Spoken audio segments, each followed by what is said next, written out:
What? The agenda item.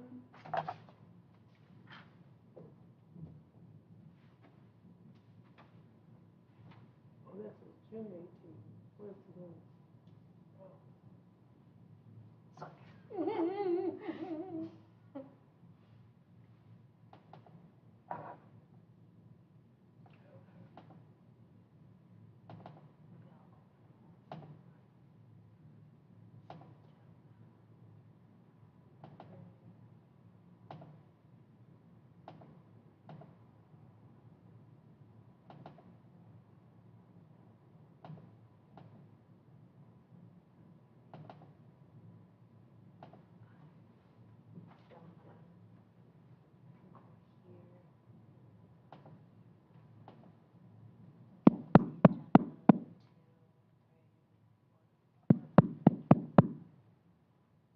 Oh, Ken must have been home.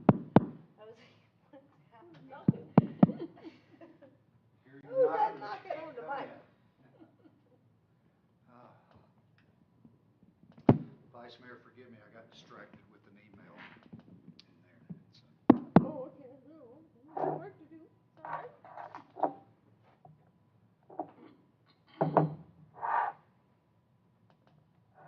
Oh, wow, I get two. Thank you, Cassie. I feel incredibly special.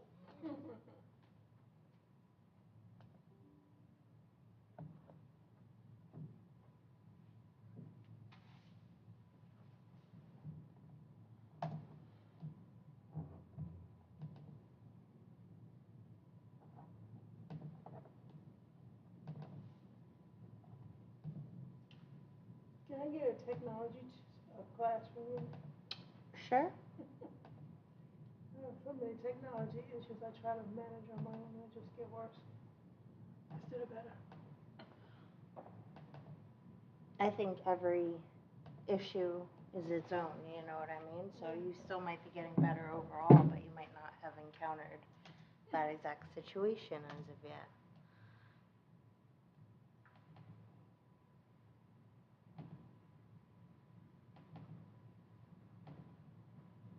The next generation after me is going to be unstoppable because I feel like I grew up with it, but I didn't start with technology till probably like middle school, and now they're born with like iPhones in their hand. So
Something I'm smelling is irritating my nose. I think it might be Lorena just did some sort of cleaning.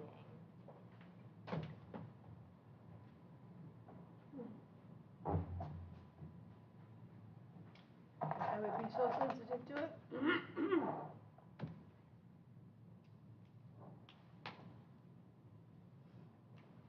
The what the content is irritating me.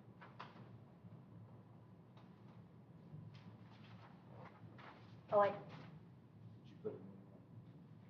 We had a thing.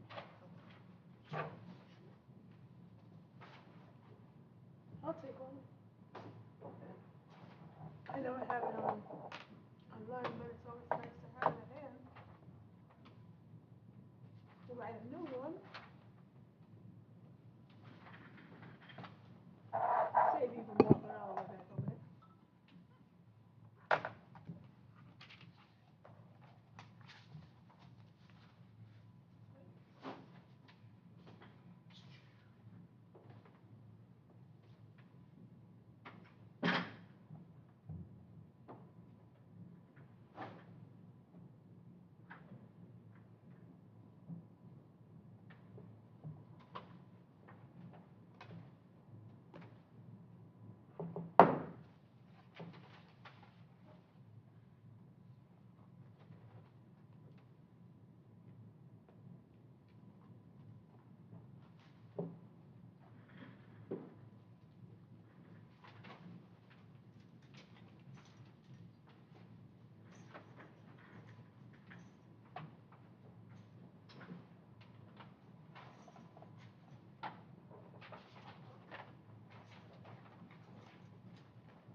Shorty.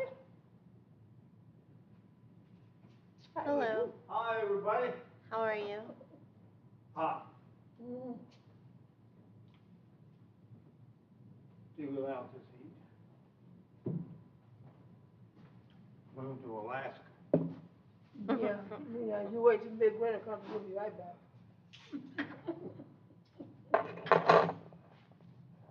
I was saying, what did I do that for? You'll be right back down there. He said, oh, I forgot.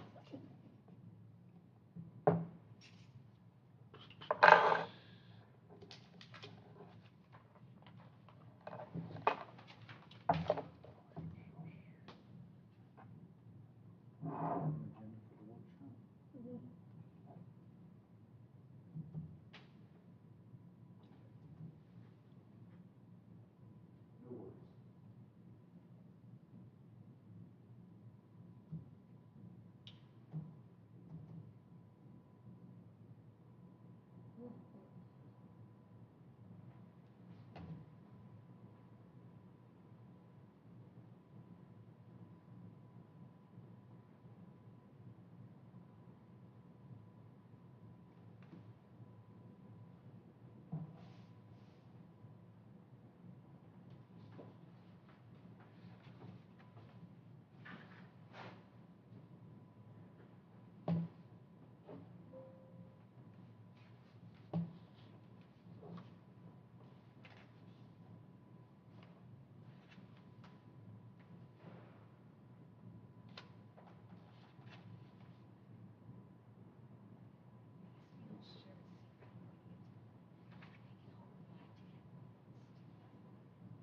Nope. Glad I didn't bet you a sandwich on Hello there. Hi, Mitty. Mitty, How we doing? fair to partly cloudy. How about Doing? you? Who's ready for winter? I am. Yeah, Councilman McConnell is. I bet. He spends way more time outside than I do. Woo! It is awful out there.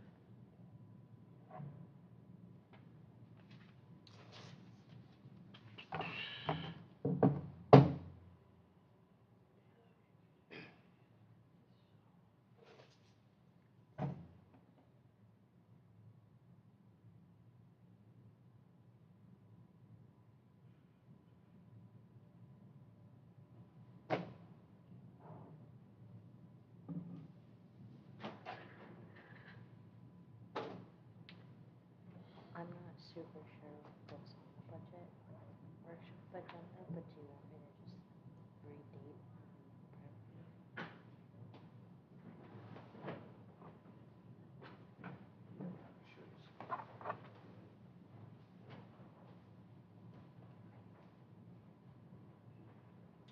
How you doing, man? I am hanging in there for Tuesday. How are you? Surviving the best I, This is riding what? the best I can. Yes, that's what we're all doing. Isn't it?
agenda has changed like 3 Oh, times. has it changed more than what you sent?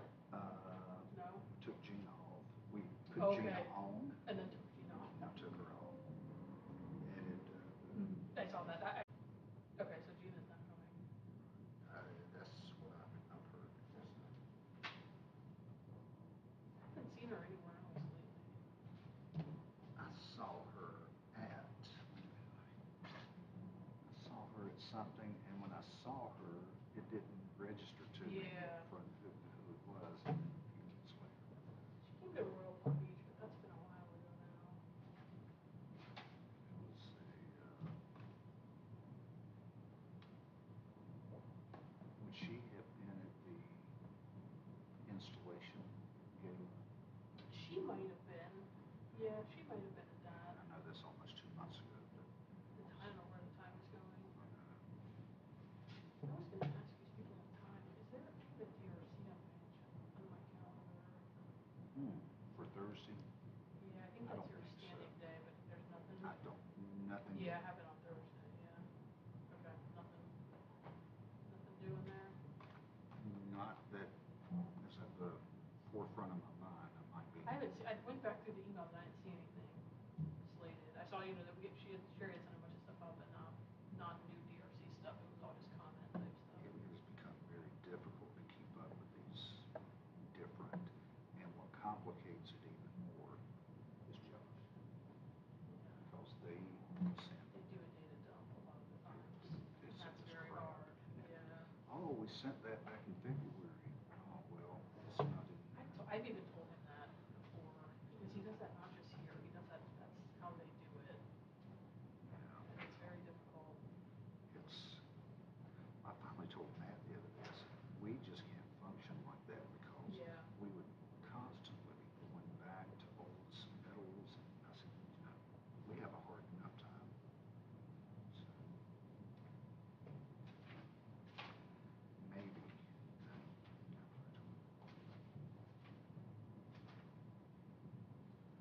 Now, in regard to the appraisal, the only thing That we number have to one, do. yeah. Huh? They're gonna be pissed if they don't already know about that. Oh, he knows. He knows. Josh does? Yes. Okay. I knew it would go, I thought it would go up a little bit, but wow, that almost doubled. I guess the next thing we need to do is put, Bring it back here. well, last time we put an ad out to get Okay. offers, All right. is what we did, I think. I'll double check that. ITV or. Yeah, I think it was just a one-page legal ad that we put out. Because you really can't, there's nothing to bring back until you get an offer. Like, it's something to bring back to them to approve. That'll be $105,000. Oh, again. Howdy. How you doing? If Ooh. you feel free, you can do it after. Oh, look at Mr. Short. I'm not used to seeing you missing. You was missing. I was like, Mr. Short must be sick. You was all right? Yeah, Okay. I heard he couldn't too far south. he couldn't leave Miami. Oh, yeah. They wouldn't let him out. That's a nightmare down there. That's a nightmare by itself. I mean, it really is a nightmare. That traffic is horrendous. That changes my getting home about 2.5 hours. No, you don't have to tell me. I used to drive down in Fort Lauderdale to work, and I had to tell my boss I can't do this anymore. So they transferred me to Garden. I was like, I can't do this. This is horrendous. But that was my biggest mistake. I should have stayed down there. It was way better. It was a mistake coming north. What was way better? Working down in Fort Lauderdale. The environment, working environment? Oh, yeah, great. Oh, God. It was a melting pot of everybody. It's all walks of life. And it was great. And on this end, I felt like I was in Starts in North Fort Lauderdale, and from then on, you're at the mercy of I moved to a new universe. the traffic. You heard me. To a new universe. I was like, good Lord, people so different up here. This sounds like a thing we may coherent or something.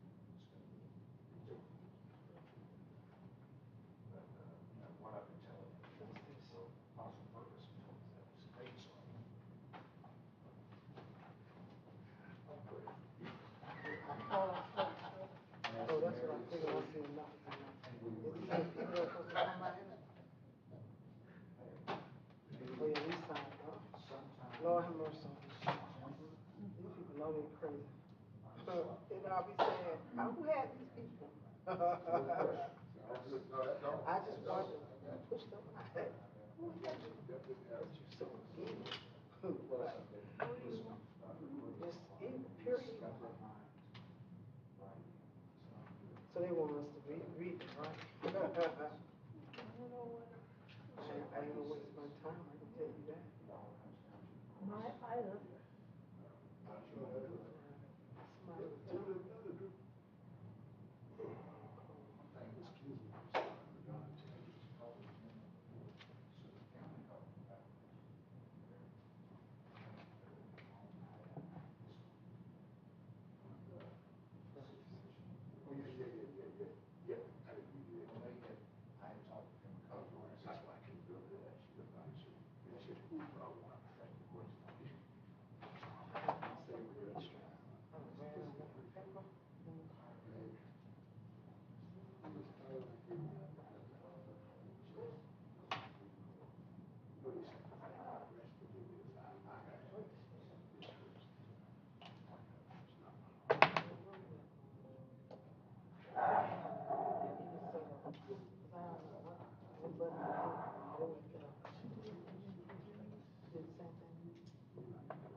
Go back to the screen and pull up the attachments. No, another screen. I'm going to the car. I don't feel like playing with this game tonight. What time is it? 5:55. Want to get the bacon. Oh, you got one? Yeah, I got one. Look at the back table. Yeah, is it everything? Yes, I do pages, so. I'm good, how are you? It doesn't have the attachments, of course.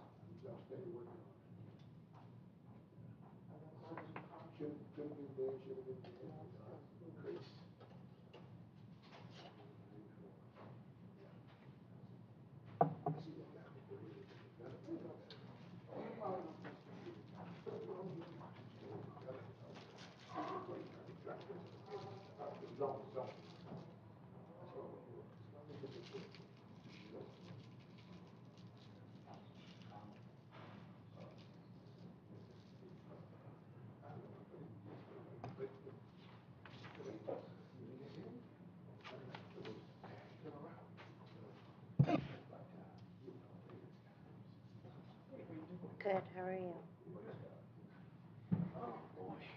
Good evening, everyone. Good evening. William, oh, boy. We're set. Good to see you made it safe. Oh, appreciate it. Yeah, it's like deja vu. What? I was here earlier. Yes. What did you think you didn't pick up? Let me turn this off.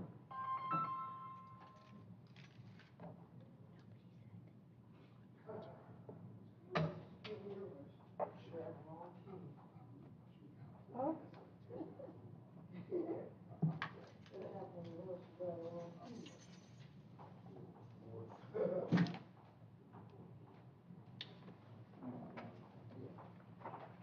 You working hard? I got it wrong, keys. Oh, well, I tried. Alrighty. You deserve it. Thank you.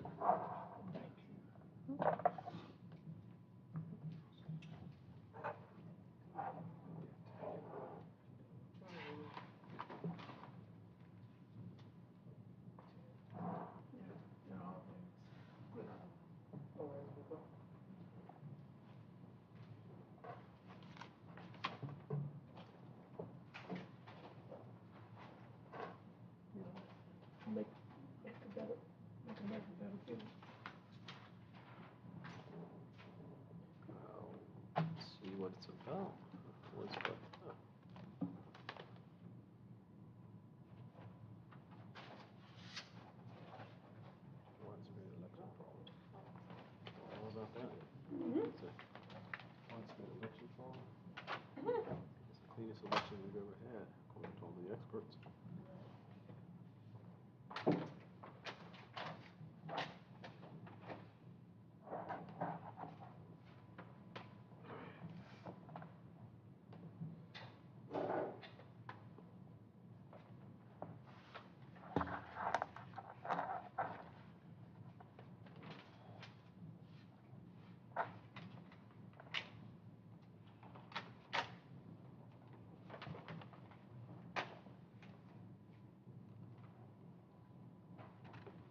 Good evening, everyone. It's now 6 o'clock. We're going to prepare to begin our meeting, so we'll give an opportunity. If you have your cell phones, you're just going to place those on vibrate and give that moment, and we'll get started.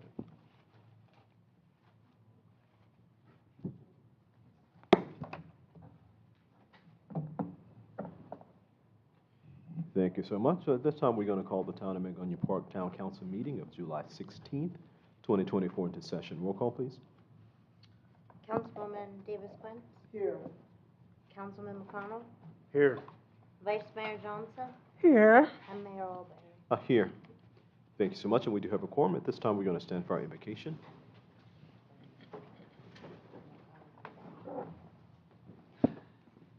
Shall we bow? Gracious Father God, we honor and magnify your holy name. We thank you for your blessings and for your presence with us. Be with us and guide our thoughts and actions to be in harmony with your will. May all those who enter the corridors of this city, this town of Mangonia Park, receive blessings from you, and may we be able to connect, communicate, and support each other in a civil manner as you would see fit. We praise you and we thank you for the plan of salvation. May we be ready to meet you. In Jesus' name we pray. Amen. Amen. I'll pledge of allegiance.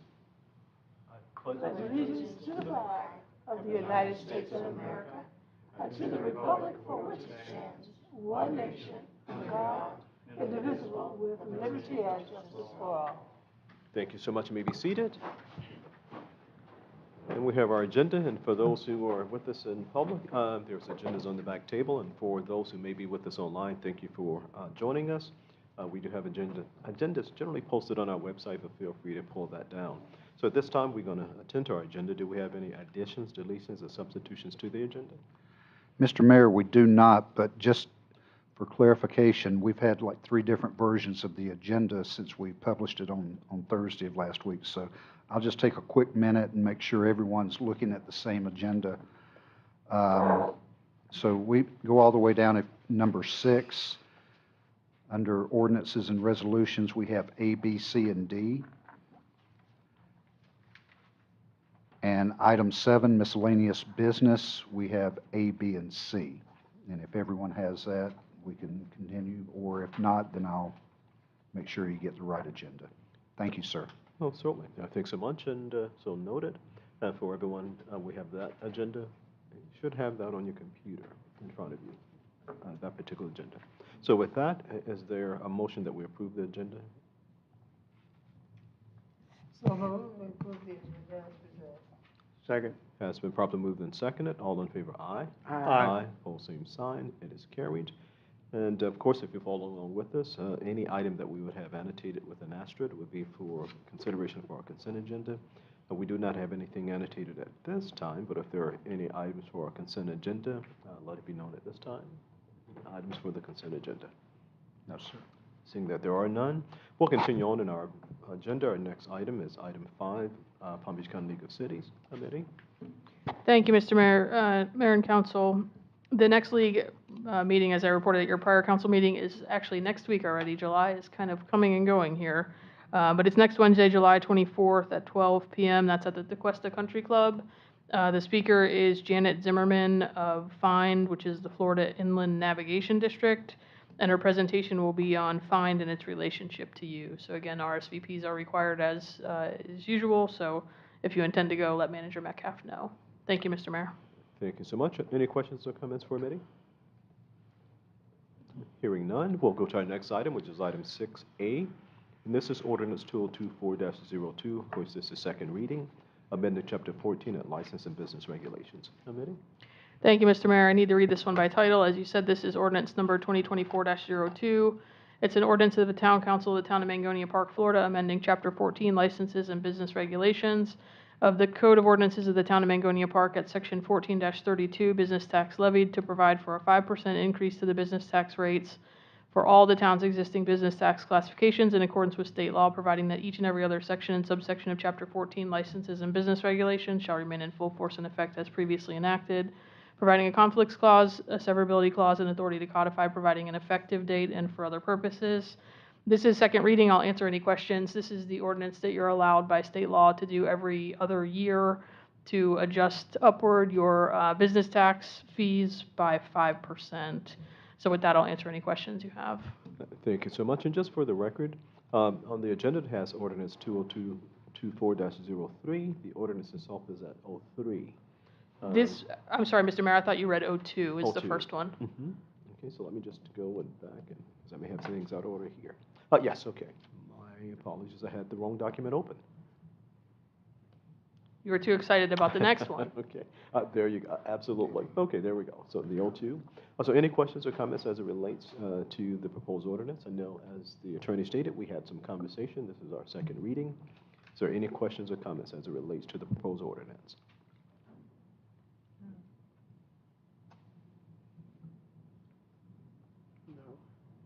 Okay, I guess we had full discussion at first reading.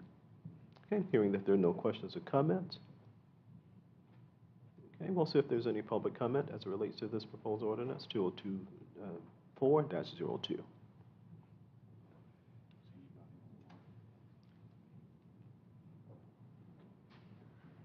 Okay, seeing that there's no public comment, we'll close the floor to public comment. And we're back at the dais, and if there's no questions or comments as it relates to the proposed ordinance, we'll entertain a motion. I'll make a motion, we approve 2024-02 for the second reading. Motion has been made. Is there a second? Second. Has been properly moved and seconded. Are there any questions on the motion? Hearing none. Roll call, please. Councilmember Davis Quinn, Yes. Councilman McConnell, Yes. Vice Mayor Johnson, Yes. and Mayor Alberry. Yes. It passes unanimously. Thank you so much. And now, with ordinance number 2024-03. Amity?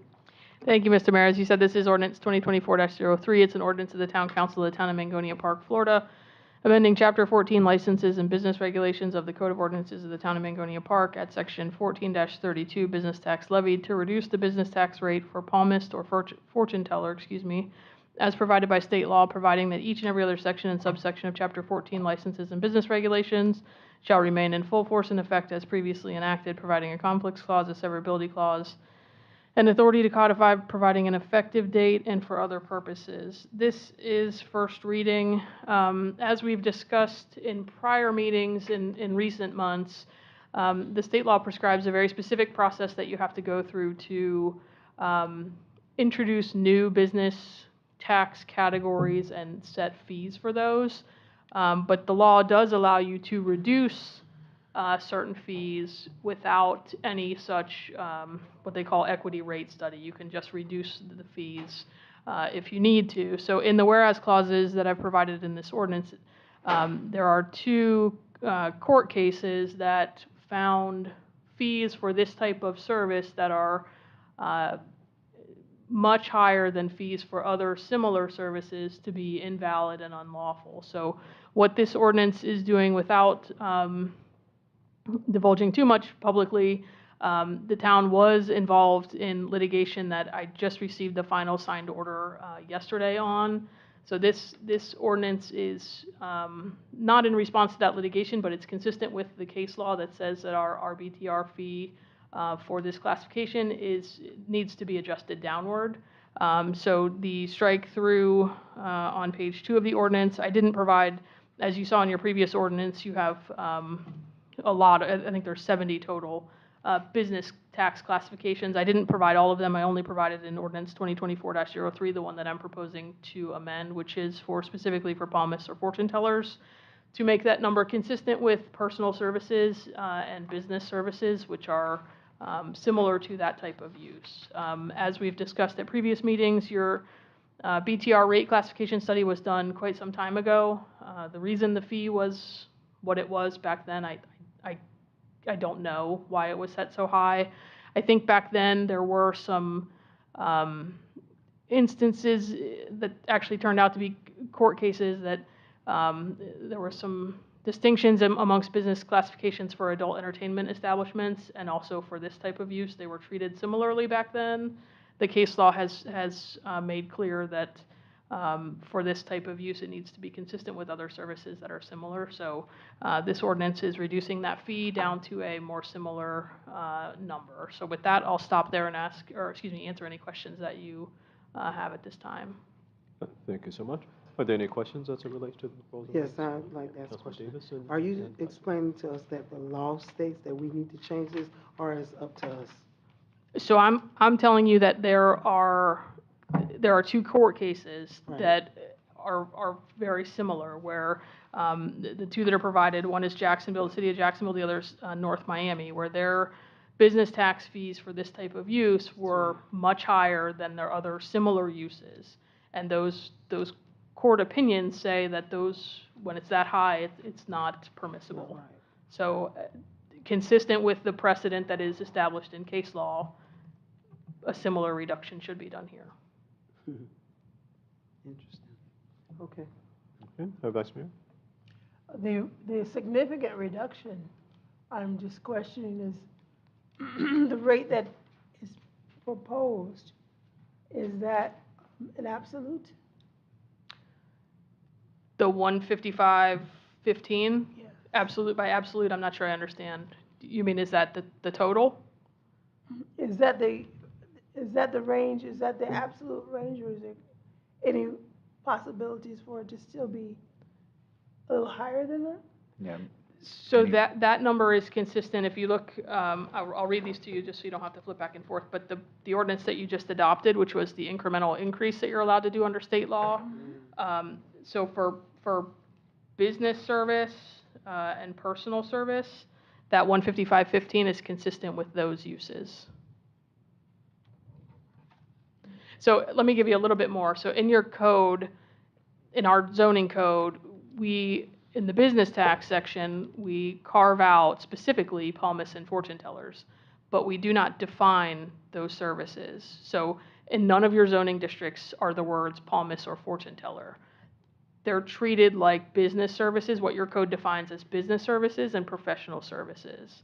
And personal services is the other term that's defined in your code. We actually don't have in any of our zoning districts the words palmists or fortune tellers. That doesn't mean that use is not allowed. It just means that it is treated in your zoning code as a personal service or a business service. So because we treat them that way in the zoning code, the business tax fee for those services should be similar to those other personal services that are being provided. Let's say, for example, accountants or architects, or and your code also calls out instances where you're providing services to members of the public. So a member like a massage or a nail salon, something where the public goes into an establishment and receives a service. So this 155.15 is consistent with the fees that you are collecting for business services and personal services. Anything else? I'm just wondering if there could be another considered figure higher than 155. I mean, it doesn't have to be 2,000, but I'm just saying, couldn't we say 400 or 300? I think the reason that I put it at the number that I have proposed is because that's how we're treating them under your zoning code. So that's how we're allowing them to come into the town under your zoning code as personal services or business services. Is there a way to adjust that? Yeah. Can they be placed in a different category in our business code? You could change the fees for those other categories, but you would have to do that through your equity rate study. You can't, other than what you've just done tonight, which is the 5% incremental increase, you can't just set values without having done that equity study. I guess what I really want to ask is the palm reader and fortune teller in other jurisdictions under the same category that we use here, that you're referring to? Not exactly, but that's because everybody's codes are different. Other jurisdictions, they may specifically call out palmist or fortune teller in their zoning code. We just don't do that in ours. Can we? You could, but to set a business tax fee, that would have to be done through the equity study for that new use. You could establish a new business tax category for them specifically, but you would have to do that through the actual study. Can we reserve adapting this until that equity study is done? You can. I would caution you in doing that, in that part of the lawsuit that the town was until very recently in had to do with your business tax fee for this use. So although the case, the order was signed yesterday and the cases will be disposed, that's not to say another case could not come. Okay, I'm just trying to see, if it's necessary for it to be classified as public service, as you, personal service, as you stated. There's no requirement that you actually, there's no requirement in the law that your business tax categories identically match up with the uses allowed in your zoning code. And that makes sense because a lot of times there are very specific businesses that operate, but your code doesn't have to contemplate every accountant, every bookkeeper, every service that is essentially a similar thing, just offering a different niche type of service. Mm-hmm. So there's no requirement that the code language match up identically. The more important thing is that if we're treating them in the code, if we're treating them being fortune tellers and palmists one way under the zoning code, our business tax classification should track similarly. Okay, 'cause in my opinion, under the zoning code, that does not equate to the personal services. This is more of a entertainment, in my opinion. But it's not an essential service. So I'm just saying, can we classify this? You could do that. It would take doing that through your equity study. Okay, well, we could consider doing that, I would suggest. Mr. Mayor, if I might, on that particular thing, that's something our consultant that council has recently hired to do this, we could point that particular one out for him. He could, and his team could do research in particular on that and bring back some recommendations. Okay. I agree with that. Okay. All righty. Any other questions or comments? And thanks so much. Yeah, definitely. One can other consider. question, Ms. Smitty. So, if we decided, and I'm not sure what everybody's gonna decide, that we did not want to change it, I know you said it's in court already, and we just left everything the same, you are concerned about a lawsuit coming up against us again? Is that why we're even at the table with this? That's correct. Okay, thank you. Okay. Other questions or comments? All righty. And just to be clear for the record, so similar businesses within the category is currently being charged this amount. Okay. And so we would have to treat all businesses within the same category the same. So by virtue of that, it would be the $155.15. I know on the surface, going from the amount that we were assessing all the way down to there seems to be a very drastic change. However, it's a change that reflects what, unfortunately, what it perhaps should have been all along. So you sort of learn that when you're doing something wrong, you don't continue on the wrong path. You kind of correct it, even if it's painful. So with that, we'll finish up with the motion, and then we'll see if we have a consensus to do something else. But the motion right now is on the table. I mean, the item is on the table for to be considered. So with that, is there any other questions or comments as it relates to this proposed ordinance? I'm looking for time for this. Is this something that we can table? Should I wait till she asks? Or what? The council can, as a body, can make a decision to table items. I guess the reminder would be the caution given to us already that in that tabling, another applicant come in, another application can come in, and how do you handle that? Because at that point in time, this amount would still be what we have on the books.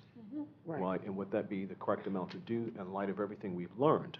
And again, going the wrong way consistently doesn't make you right. You have to fix something when you're going wrong. So can we ask another question? Mm-hmm.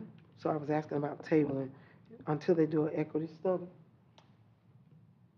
That would take some time. Not sure how much time, but it won't happen within the next week or 2 weeks or 3 weeks.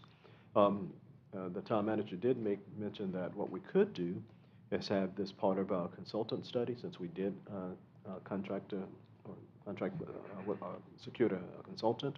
However, that should be separate and aside from this motion. This motion has to stand, I'm sorry, this item needs to stand on its own. So either table, pass, deny, and whatever the consequences thereof, we need to take action on this ordinance, and then we can make other suggestions and recommendations. Okay. So, McConnell? so do we need this enforced while we're figuring out what we want to do? We can, again, we can take whatever action this body decides. Yes to you, and no as well. Again, if someone comes in, if we were to table it, and we don't pick this up for another month, tomorrow somebody comes in and they put an application, staff needs to have some clarity. Okay, what's going to be the fee? We can't say, can you hold that until we get our study done? And Mr. Mayor, if I could add, it wouldn't even take someone coming in and applying for the use. The litigation that the town was involved in was a declaratory judgment. They were seeking for the court to enjoin us from enforcing our ordinance, so it wouldn't even take someone coming in and applying and being charged the fee. Someone could look on MuniCode and see the fee, and see what the fee is, and initiate a similar lawsuit that way. And I think to the point from Councilman McConnell, if you choose to do this reduction now, that doesn't preclude you from having the analysis done in the rate study that's being performed, and if there's a justified reason to adjust the number upward or establish a new category as part of that study, you could do that subsequently. So passing this ordinance doesn't necessarily lock you in forever. I would just advise that the case law, until the case law changes, we need to be very careful with what the number is. And Mr. Mayor, can I make a correction? My apologies. I need to correct myself. What council has recently hired as a consultant to study impact fees. My apologies. We can pick this up in our budget discussions if we want to go that route, but currently we don't have this budgeted for the study on BTRs. Okay. Thanks so much. So noted for the record.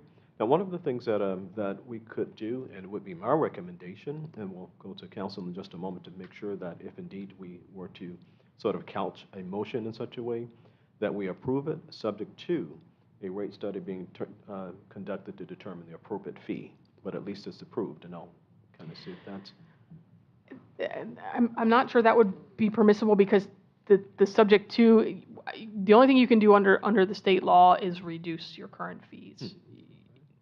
To commission a new classification would require the study. So I think the action tonight is either you approve the proposed reduction or you don't. I would caution you to make one contingent on the other. Okay, I kind of figured that's where we were with that, so let me kind of make sure we can or cannot. So with that, that's the information here. At this time, of course, is sort of reserved for here. And so we'll continue on with council comments and questions. If there's any other council comments or questions.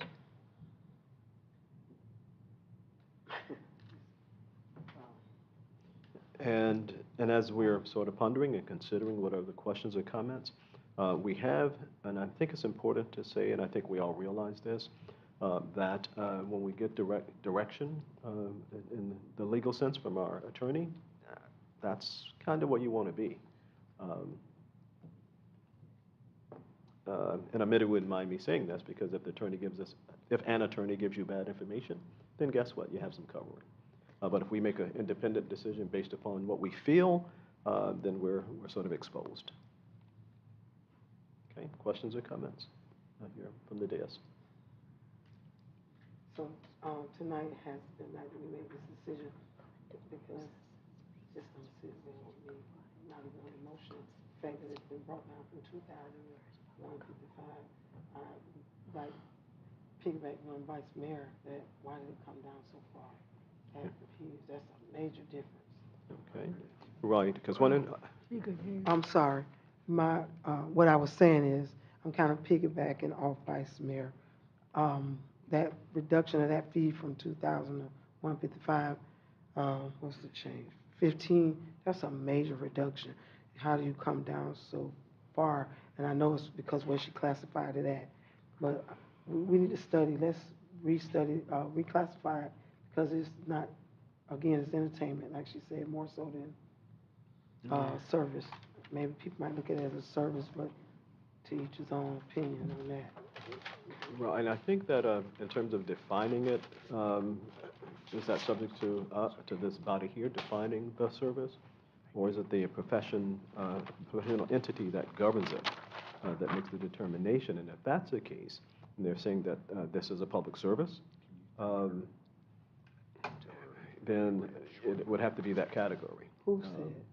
I said generally speaking. So if whatever entity governs a business or whatever the case is, determines a category for a business, Right. don't know that we would have to tread very softly into walking into redefining it. Right.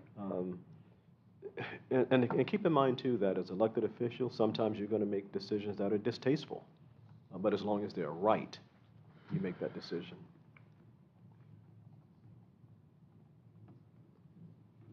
Other So if we questions? have, if we make the motion to deny and revisit it after the study,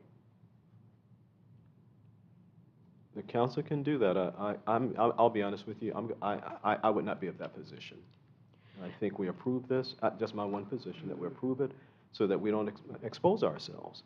Again, I would rather do things the right way, and even if it's distasteful to me, than to do it the wrong way and expose the town. I'm trying to be as clear as I can without saying too much, but. Amity? And let me just, Mr. Mayor, so that the council has some context for the rest of your fees. So in the ordinance that you just reviewed and approved, there are only two business tax fee amounts that are over $1,000. One is for adult entertainment establishments, which you just raised to $2,216.18. And the other is palmists fortune tellers, which you just raised to $2,216.18. All of your other categories most of them are less than $200. There are only a few that are between $200 and $400, or $200 and $500. I think I saw one that was over. Treatment centers. Right. Most of them are less than $200. Again, as I told you before, the ones that I modeled are the ones that are within your zoning code. For professional, number 53 is professions, businesses, and occupations. Examples, but not exclusive, are architects, attorneys, artists, dentists, engineers, music teachers, opticians, optometrists, parcel delivery, physicians, medical doctors, and surgeons. That's $147.76. The other one is retail stores and shops, unless connected to manufacturing, again, $147.76. Business services is, hold on, just bear with me 1 second.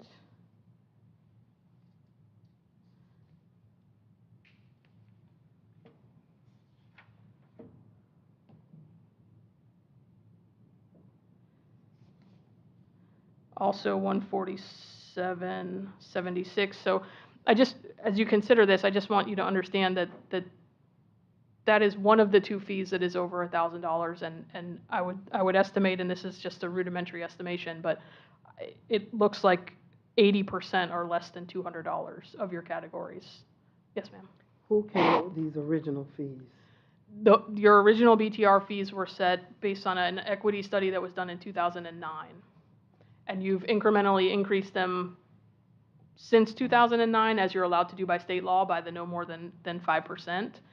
But the starting point is the equity study, and that is still a requirement of state law. As I said at the beginning, the only thing you can do under state law is the 5% increases that you just did under the last ordinance, and then you can reduce fees, right? So the difference here is, and again, to the mayor's point, I wouldn't bring you an ordinance if I didn't think it was legally necessary for you to make the adjustment. What I'm trying to ensure is, knowing that there is case law that suggests that there needs to be a reduction, I wanted to bring that to your attention, because my fear is there's going to be another another suit that you're going to have to defend, which is an expense to the town, which at the end of that, if it is a suit that, and I'll be very blunt and I'll be very candid here, probably more candid than I should be, with the case law that's provided in this ordinance, if you end up in court on your BTR fee for this category, the court will compel you to reduce the fee. So I brought it to you before we get to that point in hopes that you avoid that step.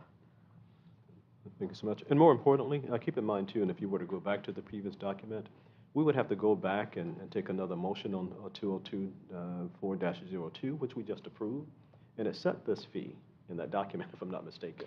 And the only reason I didn't, Mr. Mayor, I'm sorry to interrupt, the only reason I didn't make this change in that ordinance is because that ordinance was second reading. I couldn't make a substantive change on second reading without having to start first reading over, so it made sense to just separate this out. Absolutely. Right, and if you were to go back, and I'm not suggesting you do, but if you were to go back and look at the resolution we just approved, and you look at the fees, which I'm doing at this point, and if I remove any personal feelings, if I had any, and I were to take a look at this, then you would see how, yeah, some adjustment needed to be made. Yeah. For instance, you have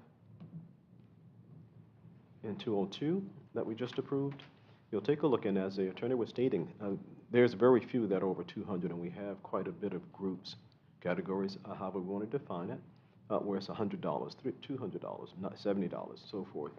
And nothing exceeds $400 except, I think there was one, and I won't waste time going back over, but I think there was one that exceeded it. It might have been, we have, for instance, stores that sell alcohol, which is 200 and something. And then everything is, on average, is about $150, $200, and then we go to $2,000 for one category. It's just amazing to me that the equity study in '09 came up with these fees and and it threw us under the bus to change.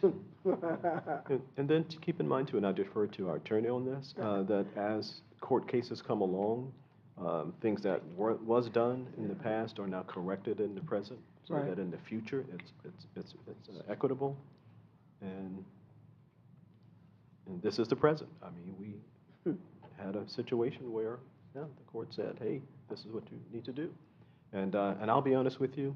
We can continue, but I, for one, would be and stand very firm in that we do not go against a court order or the the advice given to us by our attorney. Yeah. If for no other reason, let's protect the town. I can't say anything else any clearer than that. I won't. But okay. So with that, however this body decides, however, but. Public comment. Since we're in the sunshine, that's my position. I'll be voting against any motion to decline it or table it or anything else. So. Okay, other comments or questions from the dais? And Mr. Mayor, if I could, we do have public comment that's come in from YouTube, and I'd be happy to read that at the appropriate time. Okay, certainly. And I'll open the floor in just a moment. Thanks for letting me know. So with that, if there's no other questions or comments from here, okay, then we'll open the floor, which includes our online persons as well. So the floor is now open for public comment. Thank you, Mr. Mayor. This is from Ms. Belinda Williamson at 1792 Lindley Road, Enclave, and her statement's very short. Said it makes sense for the city to comply and not face a costly lawsuit. And I'll give that to you for the record. Okay, and thanks, and so noted for the record. And thank you so much for your comment. The floor is still open for public comment.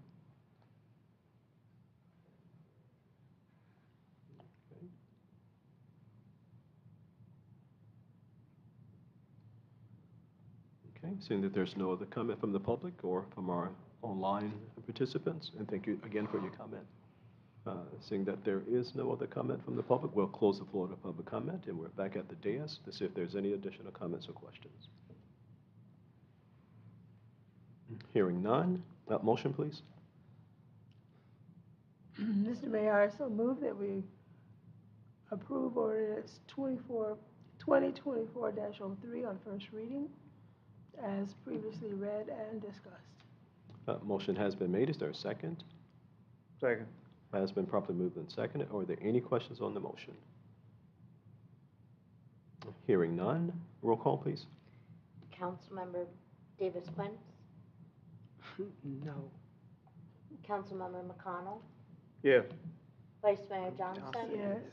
and Mayor Alberry. Yes. It passed. Thank you so much. We'll continue on in our agenda. Our next item is item 6C. And this is ordinance 2024-04. This is first reading, amending chapter 24, traffic and vehicles. Committee? Thank you, Mr. Mayor. As you said, this is ordinance number 2024-04, an ordinance of the Town Council of the Town of Mangonia Park, Florida, amending the Code of Ordinances of the Town of Mangonia Park at Chapter 24, Traffic and Vehicles.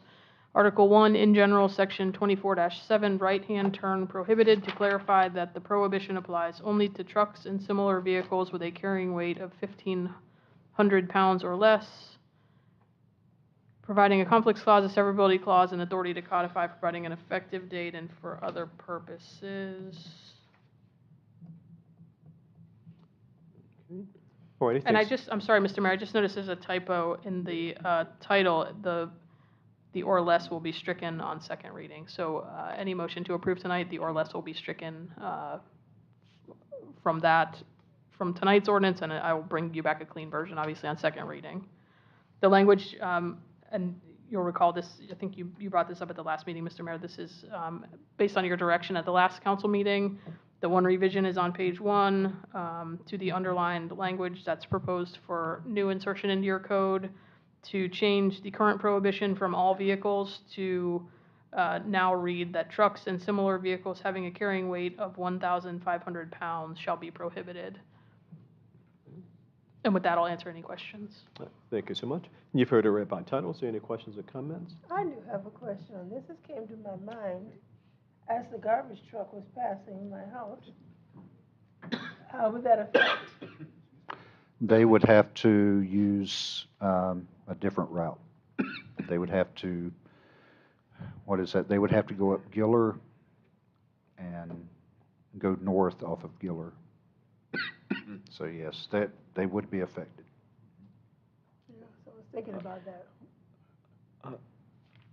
The only thing I'll say is that they are currently also affected. So right now, the ordinance prohibits everybody, any vehicle. So it would be no more of an impact than currently exists with this language. I'm just wondering if the language needs to consider utility vehicles or garbage and trash pickup. Is it necessary to consider them? That's my question for discussion. Very good catch. I'm sorry, go right ahead. You were. Not finished, that's only for discussion now. Right, and I did read through it. In fact, we sort of went through today as well. And I think probably, we may have just thought common sense would sort of exclude them. However, in such matters, you need to be as clear as you can in the document.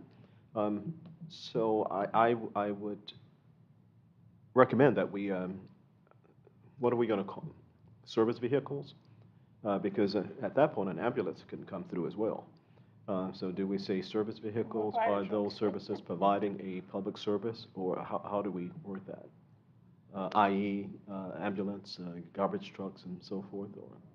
Yeah, I mean, I'm happy to add, to try to craft some language. I did track this language to the other sections, similar sections in that code. You have truck prohibitions, which don't provide any further specification in that regard. I'm happy to add language if you think it's necessary. I would just caution that enforcement becomes a little bit more difficult the thinner we slice the bread. Because what are we really trying to prohibit? What is it, the type of truck, or is it the weight of truck in terms of impact to the road? It sort of travels, no pun intended, but it sort of travels concurrently, that a big truck is going to be heavier, a bigger truck. So I would say that if we could add some language and just in talking it through, and of course the appropriate language could be used. For instance, when we right-hand to clarify prohibitions applies to only trucks and other similar vehicles comma, with the exception being of emergency vehicles, garbage trucks, and others, and other trucks providing a public service.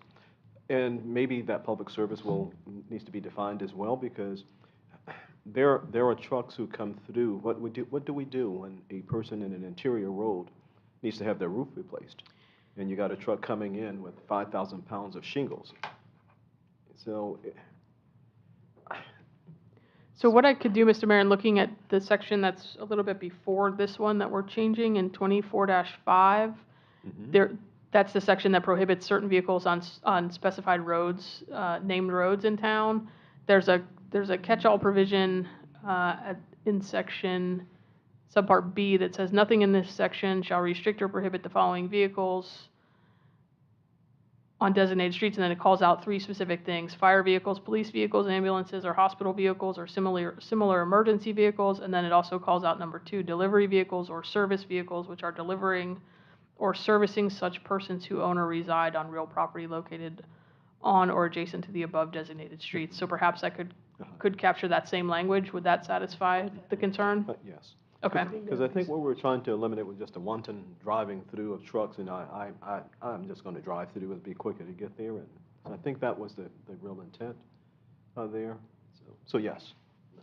Yes, I just thought it would be difficult to hamper the utility vehicles and fire trucks that need to come in, and to have to make additional routes around to get into the area without making a right-hand turn. So, however, we need to do that. I just was concerned. Okay. I mean, they may be doing it already, but I don't know. I doubt it.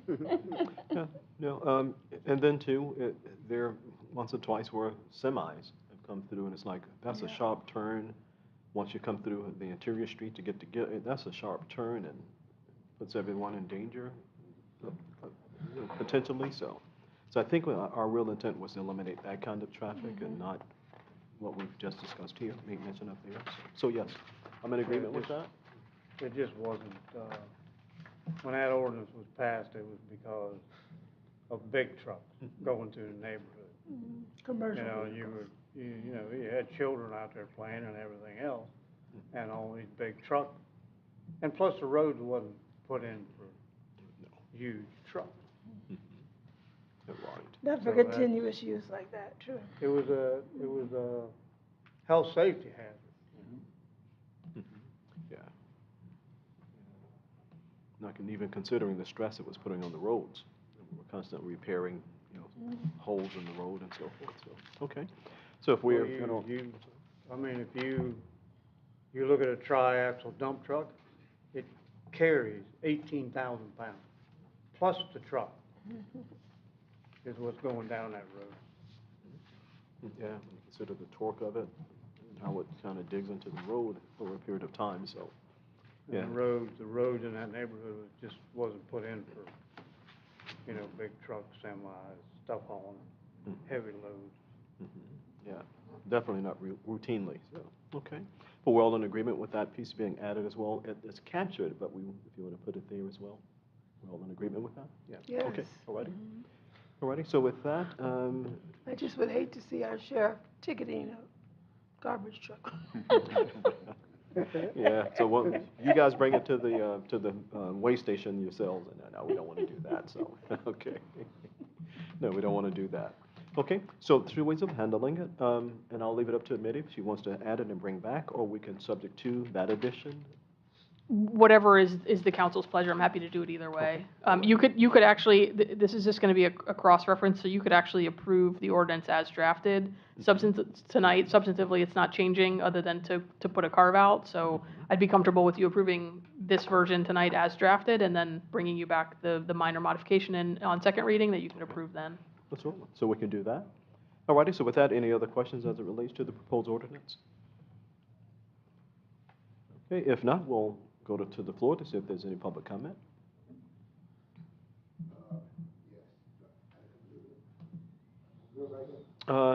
We want to make sure that everybody can get the benefit of hearing you. So, okay.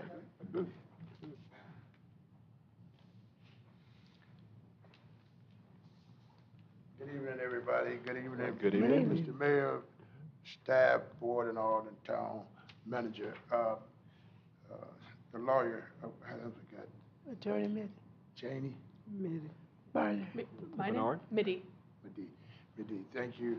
I think Mr. Mayor already covered for that, because you said only 1,500 pounds. If the vehicle that turn on that street, if they over 1,500 pounds, they could get ticketed or what have you. First of all, I'm George Ferguson, Senior Pastor of Power Prayer Ministry. I do live in the town of Magonia Park. And I was thinking that it might have been a typo, I didn't know, because I thought about the normal law is 15,000 pounds, because the average car weigh 4,000 pounds. If you got 200 or 300 pound people in there, because I weighed 320 pounds at one time, then the weight is over that 1,500 pounds, just with the car. So I don't know if that was a typo or what. I mean, I'm just trying to figure that one out, because he said you said 1,500 pounds would make a right? That's right, it is not a So I typo. mean, everybody will get a ticket if that's the case. The average car is 4,000 pounds, automatic. Right. You No, get I- three people in a car, 300 pounds, that's over the 1,500 pounds. Right. I think without taking up part of your 3 minutes, I Okay. think what happened there is that when we make mention and we define it, trucks or similar vehicles. Right. So it's absent of actually mentioning cars. So when you consider trucks, what's the average truck? The semi-truck, the average weight of that is anywhere from 10 to 20,000 pounds, just without the trailer and all. So a pickup truck, you know what I mean, it could be from anywhere from 6,000 to 7,000 pounds. You had a couple of people in there, I think somebody said to move furniture or whatever, just a pickup truck. Okay. So, and when you say 1,500 pounds, that's, man, you got some people weigh almost 700 pounds, not to be funny, but I'm just saying, how do you do that? Certainly, and I think to your Y'all point. understand what I'm saying? Yes, But yes. you covered, I think when she went to amendment to add on fire trucks Mhm. and all that, et cetera, that covered, I believe what we're talking about. I kind of feel like you weren't talking about the cars, but if you're gonna write that in law, 1,500 pounds, and Right. that's very little weight. Right, to your point and understanding what you're saying, so maybe if we were to make sure that, and again, there's just no way to write an ordinance that covers every minute detail of things. Right. You'd have a 5,000-page document.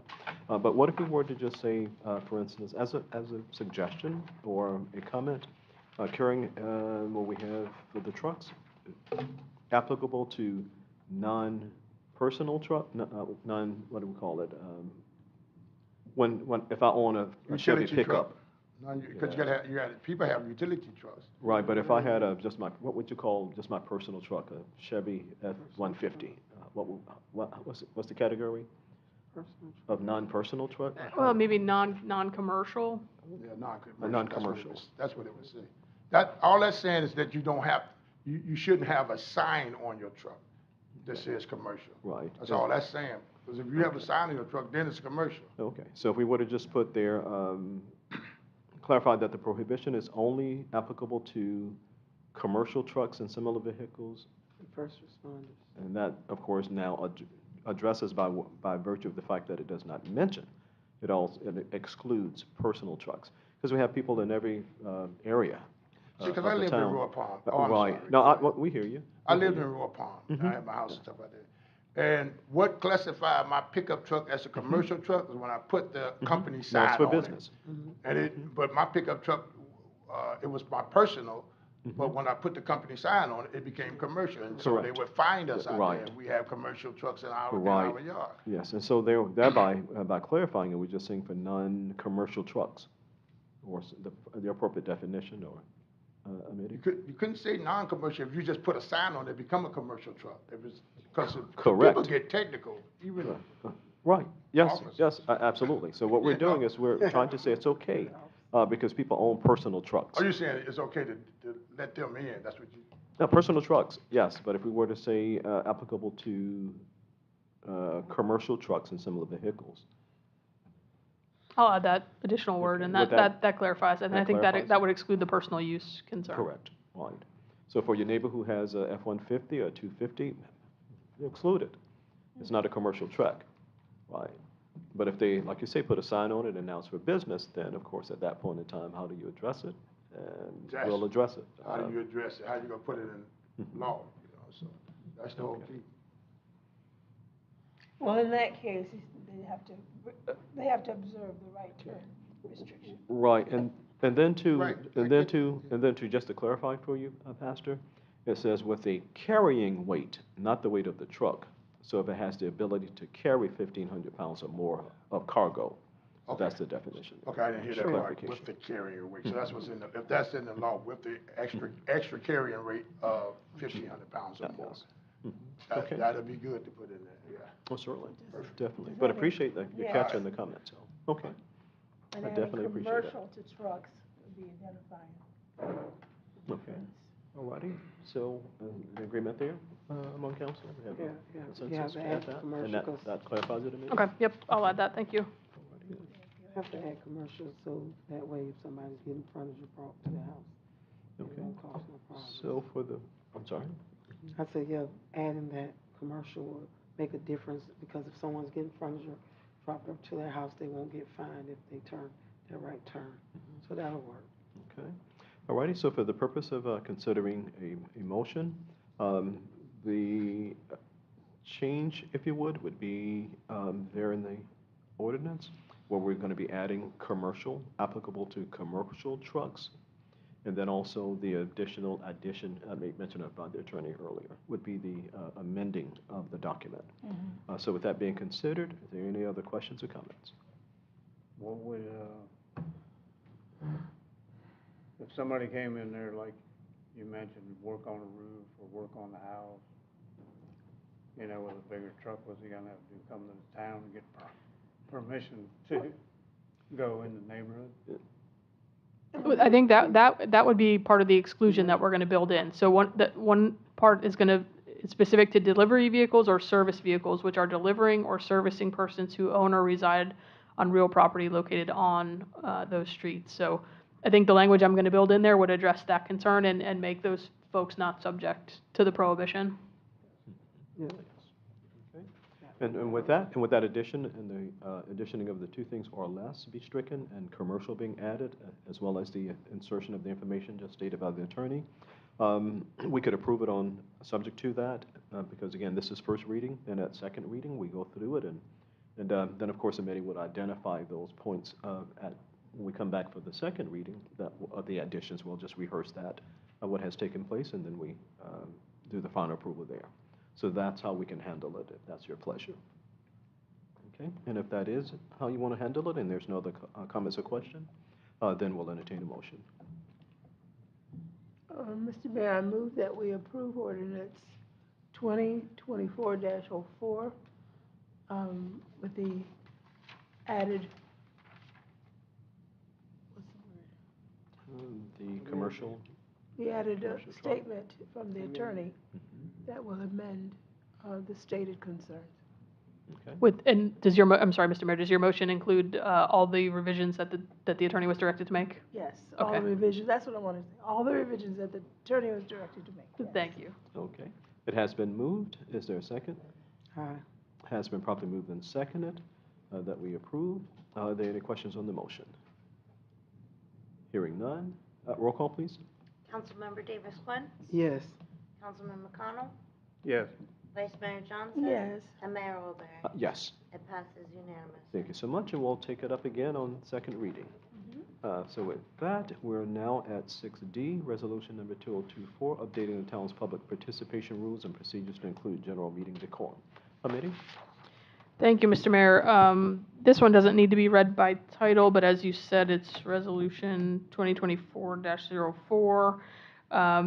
You previously adopted a public participation rules and procedures policy. This is making some amendments to that, and I'll kind of walk you through the amendments. The substantive edits are really on pages 3 and 4, the rules, specifically subparts C and D, the rules of decorum, and then the enforcement mechanism. So the key, and your original resolution was passed like many of your local government neighbors. There was a change to state law, and at the time of that change in state law, most, if not all, local governments enacted similar resolutions to establish the policy for public decorum, and that specifically means for public comment at your public meetings. So what's been added to this draft, so the original resolution was drafted in response to a change in state law. This is being brought to you to make modification to that, to beef up, I guess, for lack of a better term, or make more clear the actual rules of decorum, and then set forth the enforcement procedure if the rules of decorum are not followed. So what's important, and thankfully the town in recent years hasn't had any issue with public comment, but it's very important when you get into a scenario where there is a controversial or contentious item before you, and there is a room full of public who is making comment. It's very important that you have a policy in place, and that more importantly, that you follow the policy that you have in place. So what this is intended to do is again clarify the rules of decorum, and then set forth exactly what the mayor, as the chair of certainly your council meetings, what would happen in the event of somebody violating the rules, in terms of giving a verbal warning at first. If it escalates, the process is set forth, ultimately resulting in somebody being removed from the meeting. So thankfully you guys haven't had to deal with this in recent years, but we just want to make sure that the policy that we have in place addresses everything in the event that there ever is an issue going forward. I'll tell you that we have made modification to all of our clients' resolutions, just because time flies here when we're all having so much fun. And we look back at these resolutions and we think these are over 10 years old now. Let's get them current, and let's make them reflect what the realities could be, in terms of what we've seen in other jurisdictions in terms of issues. So with that, I'll answer any questions if you have particular questions. But those are the big substantive changes on pages 3 and 4. Thank you so much. So with that, if there are any questions or comments, I know we've had the opportunity to read through. So if we have any questions or comments, we'll take those now. Okay. Any council comments or questions?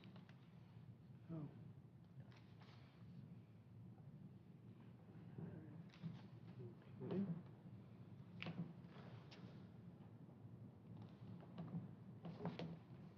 Okay, so there are none. Okay, hearing none. Do you need a moment, or? I'm not seeing it on my desktop too. Okay, you should have it on your desktop. Close your documents and go to your desktop, and it's going to be that PDF 2024-05 on your desktop.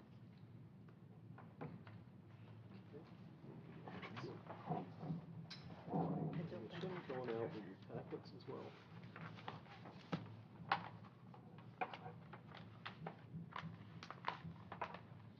the part you have to. Okay. See that? Okay. Okay.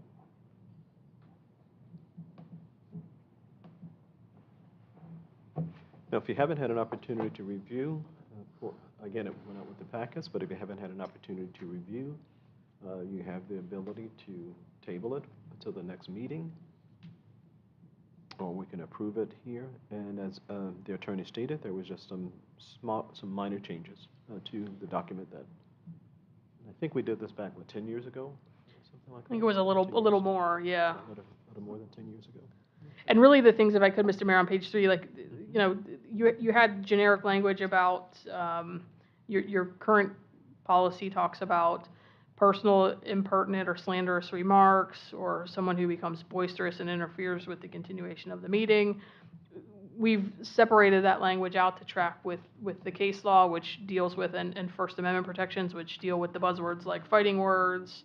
The slanderous remarks are still there, and comments about integrity. Just making the language more consistent with what's not protected under the First Amendment, and as it relates to speech. And then, as I said, Section D is entirely new with regard to the enforcement, and it just sets forth, a process for first giving a verbal warning, to immediately cease and desist. The presiding officer, which in this case would be the mayor, if it were to happen at a meeting like tonight, would give someone a verbal warning. If it continues, ultimately it ends up with the person being removed by law enforcement from the meeting. But those are the substantive changes really in subparts C and D, just to make the language more track the constitutional law provisions and case law precedent, and then to get a clear policy in terms of enforcement if the rules are violated. Okay. All right, thanks so much. And in fact, some years back, we had a document, Rules of Civility, or however it was labeled, that basically speaks the same language as this document does. And in fact, I think we just lifted it out of there and did that one little piece of paper, the one-pager, that sort of just kind of talked about the rules for civility when we're conducting meetings. And also, when you take a look at Robert's Rules of Order, which is the process by which we govern our meetings, similar language is there as well.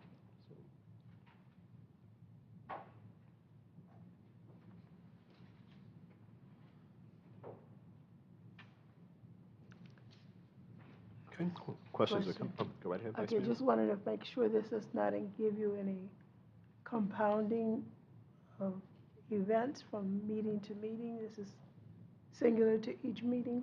That's correct. In terms of enforcement, that's Mhm. correct. And then what would be their time frame for returning to the meeting? If they're removed, can they come back in that same meeting, or is that clearly identified? How is that? That would depend on where in the meeting the removal happens, right? So if it's at the beginning, I think it would be a little bit dangerous, but every scenario should be dealt with case by case. There's not necessarily a one-size-fits-all. I would expect people who are removed from a meeting would not re-enter that meeting. That would be my expectation. Okay, so I just want to make sure if they're instructed not to re-enter and they violate that instruction, how that can be handled. You would go through the process again, they would be re-removed from the meeting. Okay. Usually, again, the goal is to have this in place, but the ultimate goal is for you never to have to use it, right? But that's what would happen if somebody came back and I've been to some meetings when individuals became ruler and were removed, and they subsequently returned and were unruly yet again. That is rarer, It's thankfully. Rare. It's rare, but I know it has occurred. So I just want to make sure we have some kind of framework for that.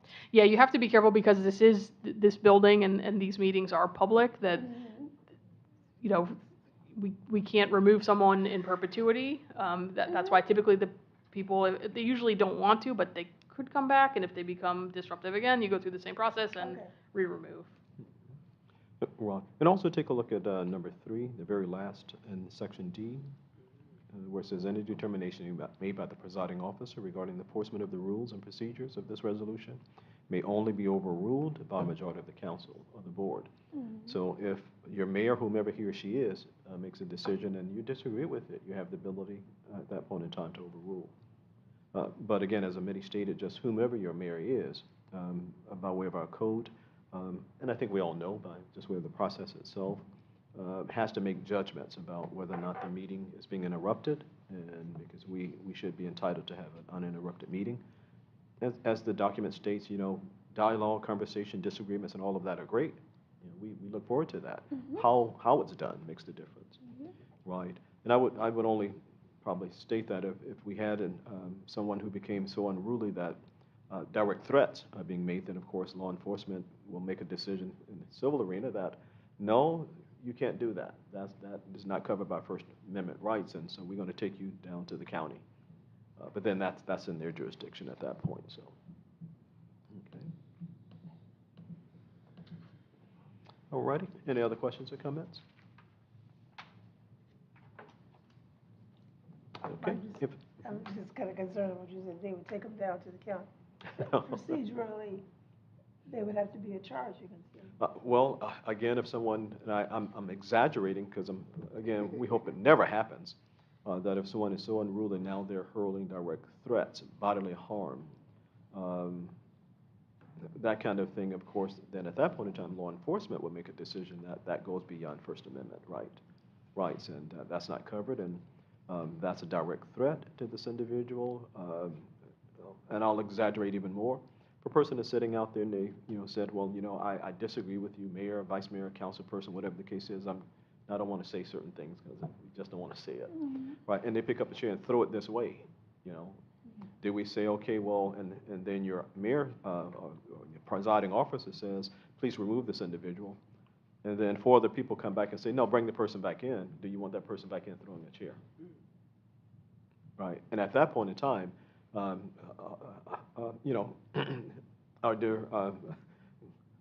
detective back there, Galati, would just kind of make a determination that, was that a direct threat, that a person threw a chair, potential to cause any bodily harm? And at that point in time, it's beyond us. Law enforcement would step in at that point, if you understand the exaggerated example. Okay. But other than that, just a verbal kind of shouting and disrupting of that we've had a time or two, that kind of thing. We're trying to curtail that so we can have orderly meetings as well. Okay, other comments or questions? Okay, if there are none, again, this is a resolution, and this is resolution number 202-4-5. We've had full discussion. With that, then we'll entertain a motion. What is your pleasure? Mr. Mayor, I'm sorry to interrupt.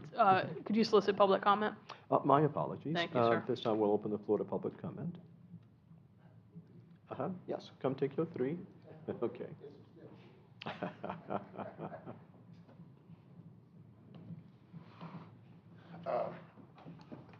Again, I'm George Ferguson, Senior Pastor of Power Prayer Ministry of Apostle Ferguson. On this ruling, the new decorum, -202404. I appreciate you updating it and getting it all done. I think the basic, what attorney is saying also is not so much of the rule that's written or the new decorum or the new document. I think it's just enforcing it. So I want to ask, because you just read the last statement, I don't forget what document, D, the last verse, last paragraph. You stated in the document, you stated that if the chairman or the one who's conducting the Presiding officer.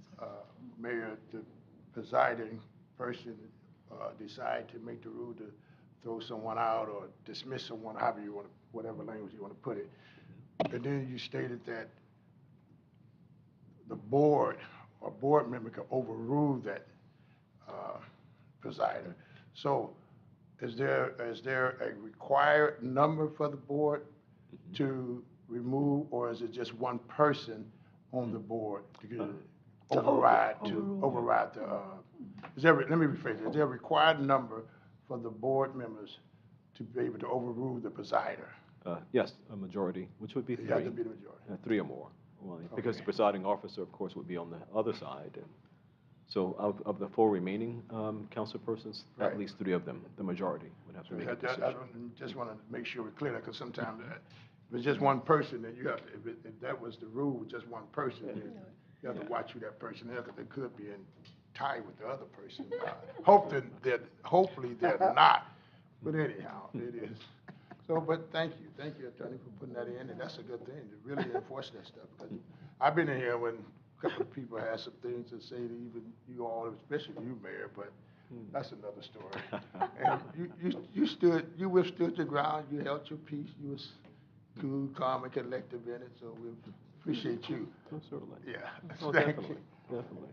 No, and to that, to me, this is public service. My whole life has been about public service professionally here and so forth. I'm never offended by anything, so. Okay. All righty, so with that, you make me lose my train of thought, Pastor. So we're still on discussion, public discussion. My apologies. Okay. So the floor is still open for public discussion. If there's anyone online who has any comments regarding this proposed resolution, the floor is still open.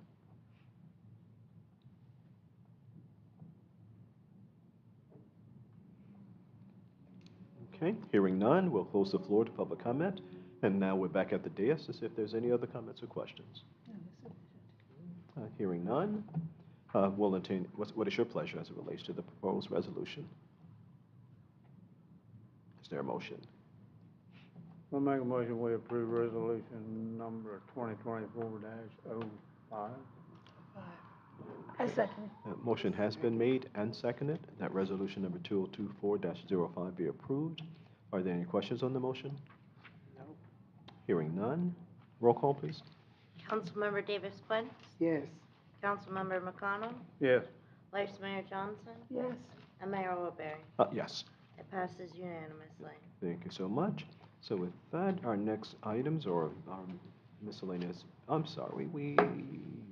miscellaneous business. So we have a request for approval to set the date, time, and place of the first public budget hearing. Ken? Mayor, Vice Mayor, and Council, I'm going to defer briefly to Mitty to give some background. You had previously approved this, but it has to come back for a technicality, and then I'll read each one. Yes, thank you, Manager Metcalf. You did this, this is the public hearing for Deja Vu. You did this on June 18th. You didn't have when it was done, you didn't have the tax roll certified yet fully by the property appraiser's office, so this is just, as the manager says, this is just now that it is certified. Typically, it's done at your first meeting in July. I understand there may have been a series of communications from the tax collector's office that necessitated or that incentivized it being placed on that June agenda. July is the appropriate time to do that, so this is just being brought back now that the roll has been certified by the tax collector. So it's the same thing you did in June. Nothing is different. The date is the same. And just so the record is clear, if the maker of the motion for both items 7A and 7B could read, as you did at your previous meeting, read those verbatim as you make your motions. Certainly. So with that, any questions regarding the clarification I of these just two want items? to get clear. The maker of the motion in June needs to be the one to do. No, the maker of the motion tonight, if your Okay. motion could be, for example, in A, to approve and set the date, time, and place, and just read as it's listed on the agenda. Okay, gotcha. I just was afraid I didn't. Sorry for the confusion, Vice Mayor, thank you. Okay. All righty, so any questions before we do? Okay. Any additional clarification needed? If not, then we'll have someone make a motion, and we'll just read verbatim what we have on the agenda. Mr. Mayor, I so move that we request approval of the set date, time, and place for the first public budget hearing as Tuesday, September 3rd, 2024, at 5:45 p.m. at the Town Hall in the William H. Albury III Council Chambers at 1755 East Tiffany Drive, Magnolia Park, Florida 33407. Motion has been made. Is there a second? Second. Has been properly moved and seconded. All in favor, aye. Aye. Opposed, same sign. It is carried. Okay. Now 7B. And Mr. Mayor, if I may, just a reminder on item B, you can set the millage rate. Once you set it, you cannot go up, but as we move through the budget process, if it's council's desire, you can lower the rate. Okay. Thank you so much, and so noted for the record. So with that, Is our clerk recording our motions? Is there a record of the motions? we are technically, we are recording. Is the question? Yes. So we are. Okay. We are. All righty, and we can have it. Okay, I just want to make sure. Okay. So with that, item 7B, what is your pleasure? You want to make the motion? I can. I so move that we, do item B, request for approval to set the 2024 to 2025 proposed millage rate at 9.9000.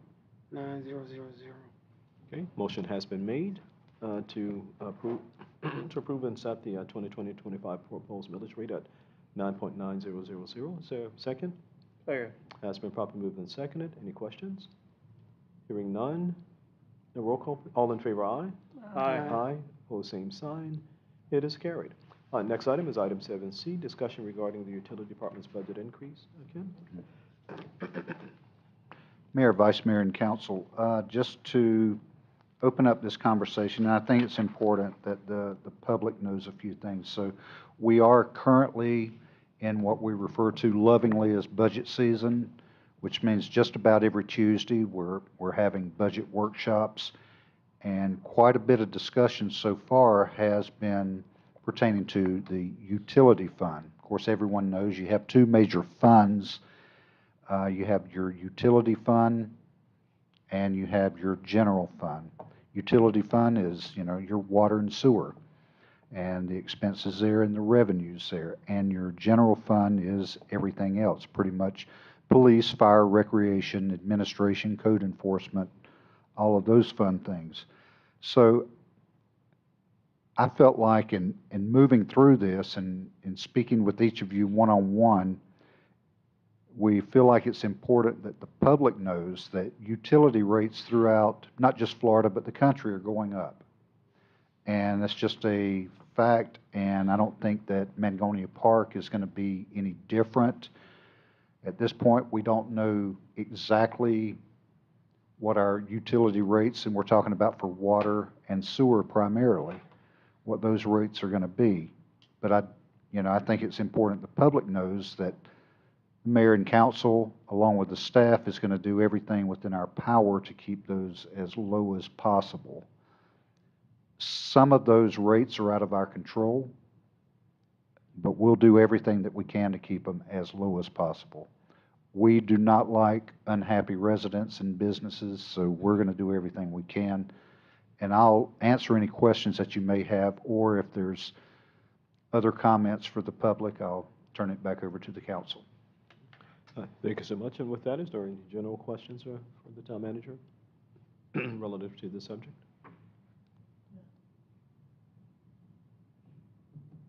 Okay. Alrighty.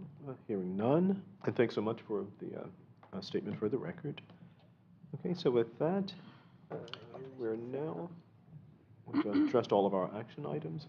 So at this point in time, we're going to open the floor to public comment. The floor is now open for public comment, and for those online, feel free as well if you have any comments or questions. Don't violate the new policy. When you hear the bing. Yes.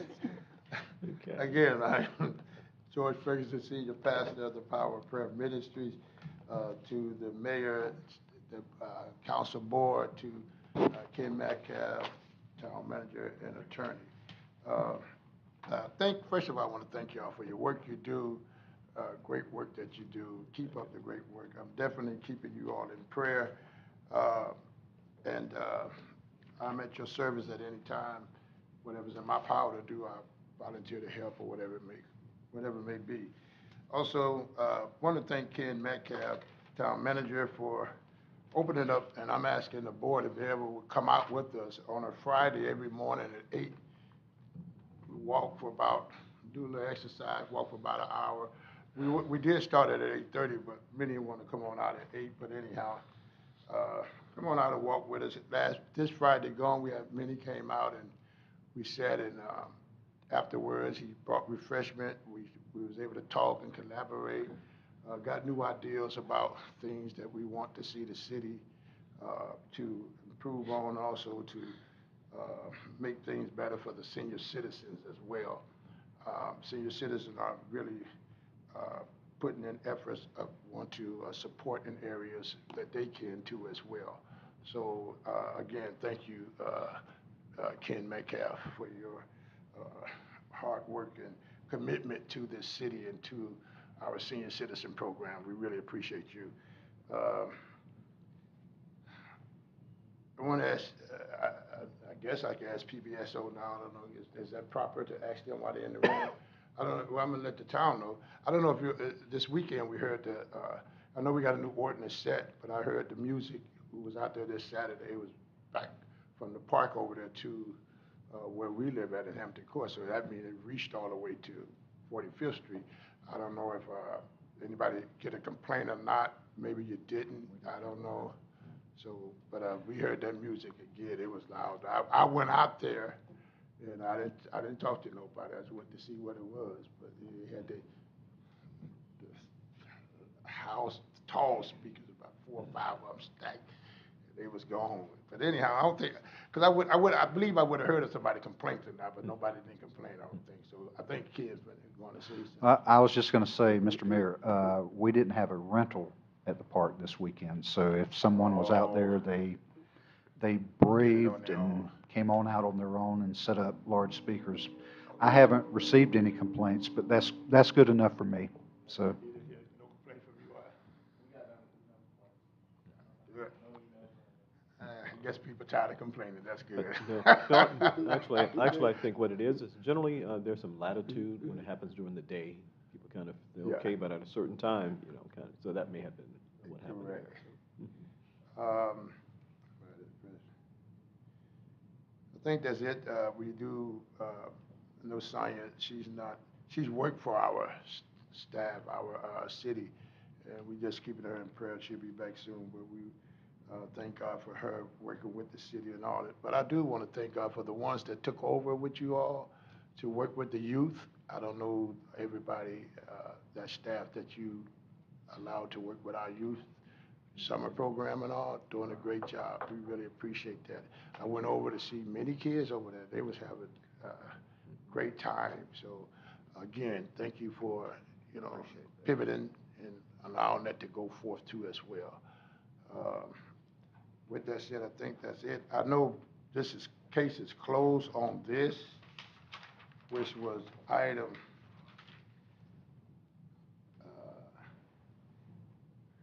6B, and I don't know if I should make a statement at all, but if you tell me not to, I won't make it, because if it's closed, it's closed.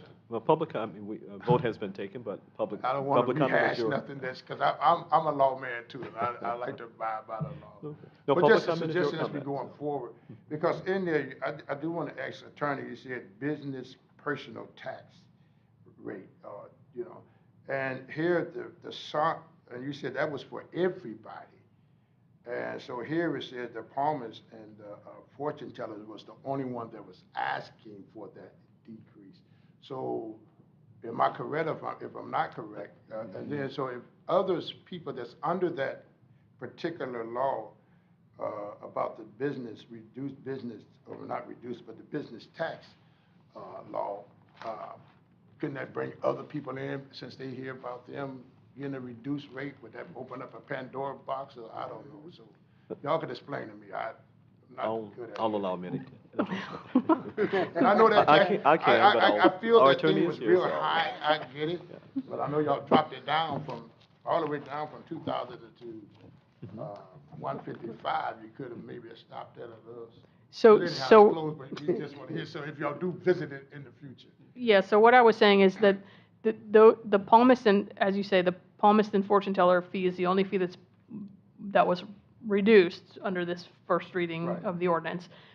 My comment about the personal services and the business services those are the zoning code categories. So that is where someone who does that type of service would be allowed to go in the zoning code. So what I am trying to do in this ordinance, and what I recommended to the council, is to make the fee for the palmist, the words that are called out in the business tax section of the code, which is palmists or fortune tellers, make that number, that monetary amount, consistent with how we're treating them in the zoning code, which is similar to a personal service or a business service. That was the use of those terms. That's because that's how the zoning code contemplates that use. So I'm quite sure them taxes go up every year, or is that a flat? They do not. What the ordinance that was before that is the ordinance did. that allows the council to every other year to increase up to 5%. So as we move forward, is them taxes, is it gonna be every other year still, or how would that work? Yeah, biannually, as Amity stated, the council has the ability, and it's always brought before us during the budget session, and we sort of look at, okay, now it's time to kind of move. So every 2 years. So in dealing with all the other people, whatever their business is under the zone code of business tax rate, how would, say like if I want to get something under that, how would that work for me if I decide to do, I don't know. So nobody else would be affected other than somebody who's a palmist or a fortune teller by this change. So if I'm an accountant and I have an office somewhere in town, I would come in and pay my business tax as a business service, just as I always have. The only people who would be treated, or the only people who would be affected by this change to the ordinance would be specifically palmists and fortune tellers. Is that, because they was the only one that asked for this reduction, or is that because they are singly under, ordinance themselves? Is it okay to answer? Sure. Okay. Nobody asked for it. I recommended the change to the council based on the current law. Right. Right, I so, understood that. You don't want yeah, lawsuits. right, and so nobody came to the town and asked for a reduction in the fee. It came from my office. So nobody else should similarly come to the town asking for a similar So you reduction. did it based on the law, what you already know, and then possible lawsuit. That's because right. you just dismissed the lawsuit. I forgot the person's name, but I had it written Let down. me see if I can, because, So- you know, I'm always accused of giving analogies, so Okay. humor me. Imagine you're in Office Depot right now, and you needed 4 chairs for your church. So you identified these 4 chairs, you get to the register, and they say, well, that's $100 for those 4 chairs. Okay, another person comes in, I want 4 of those chairs too, but to put in my real estate office, right? And they get to the register, and they say, that's $1,000, right? And you hear, wait a minute, he just got his for 100, the same 4 chairs. Right. Right, does that make it, what would you do if you were the one being charged $1,000 for the same 4 chairs? You saying, what would I do? You asking me a question, what would I, if, Yeah, Same the 4 one chairs, person so right before you I got the would, same I 4 would chairs for ask 100. for a reduction, just like. Why would you ask for a reduction? You said that if I had to pay the 4,000, 1,000, So the person in front of you paid $100 100. for the 4 chairs. right, Your 4 chairs, you got charged $1,000. What would you do? I would ask for a reduction. Why? Reason- Because they paying less than me, and it's the same 4 But chairs. your business is different. Your church, their real estate office. Yeah, but I still don't ask for the reduction. You follow what I'm saying? I get what you're saying, but still, if it's under, if the chairs, think about what you're saying. If the chairs are all equal, they all should be under that same ordinance or law. Right. And what would you? I mean, that means you're going to a point to me as what they call price gouging. Not Now, for I that- understand that the law is at a place to where And dealing what, with, and what would you expect Office Depot to do in terms of their pricing? $100 for you, for that person, $1,000 for you. What would you expect them to do? they're gonna have to try to change their ordinance or something, to change their law. That's why we're doing this ordinance. Well, I understand that, I get that, Okay. I get what you're saying. That's dealing with furniture and stuff like that, but we're talking here about a business and making money too as well. We're not just talking about buying a piece of See, item. but that, Am I correct? But that's where, Help me here. Right, but that's where we go wrong when we try and parch out what a person is doing as opposed to what is it that's being purchased? Stay with the analogy. So what's being Okay. purchased, right? And if there's a different set price for the same item, then there's a problem, right? And you, staying with that analogy, then I would expect that office supply store, whatever it is, to change their policy. Right. So that it's consistent, that if a person comes in, regardless of the nature of their business, right? It's $100 for 4 chairs, $100 for the other, $25 a piece. I can understand that, but you got nonprofit entities, you got for-profit entities. So there's different laws for that. Yeah. And Am I correct? It's different than when you buy material. I ordinance- like your analysis. I'm not, I don't wanna, I wanna quit because I brought up the title word, but still, I like your analysis, but still, correct me, because when it comes to businesses, it's a different law, all right? And like I say, not for-profit, nonprofit, and there's another one that they call, but I can't think of it at the moment. So, adult center, as you stated earlier, let's say a bar, or, their laws probably will be a little more, tougher than a palmist. If you think, just like a church is different law. Okay.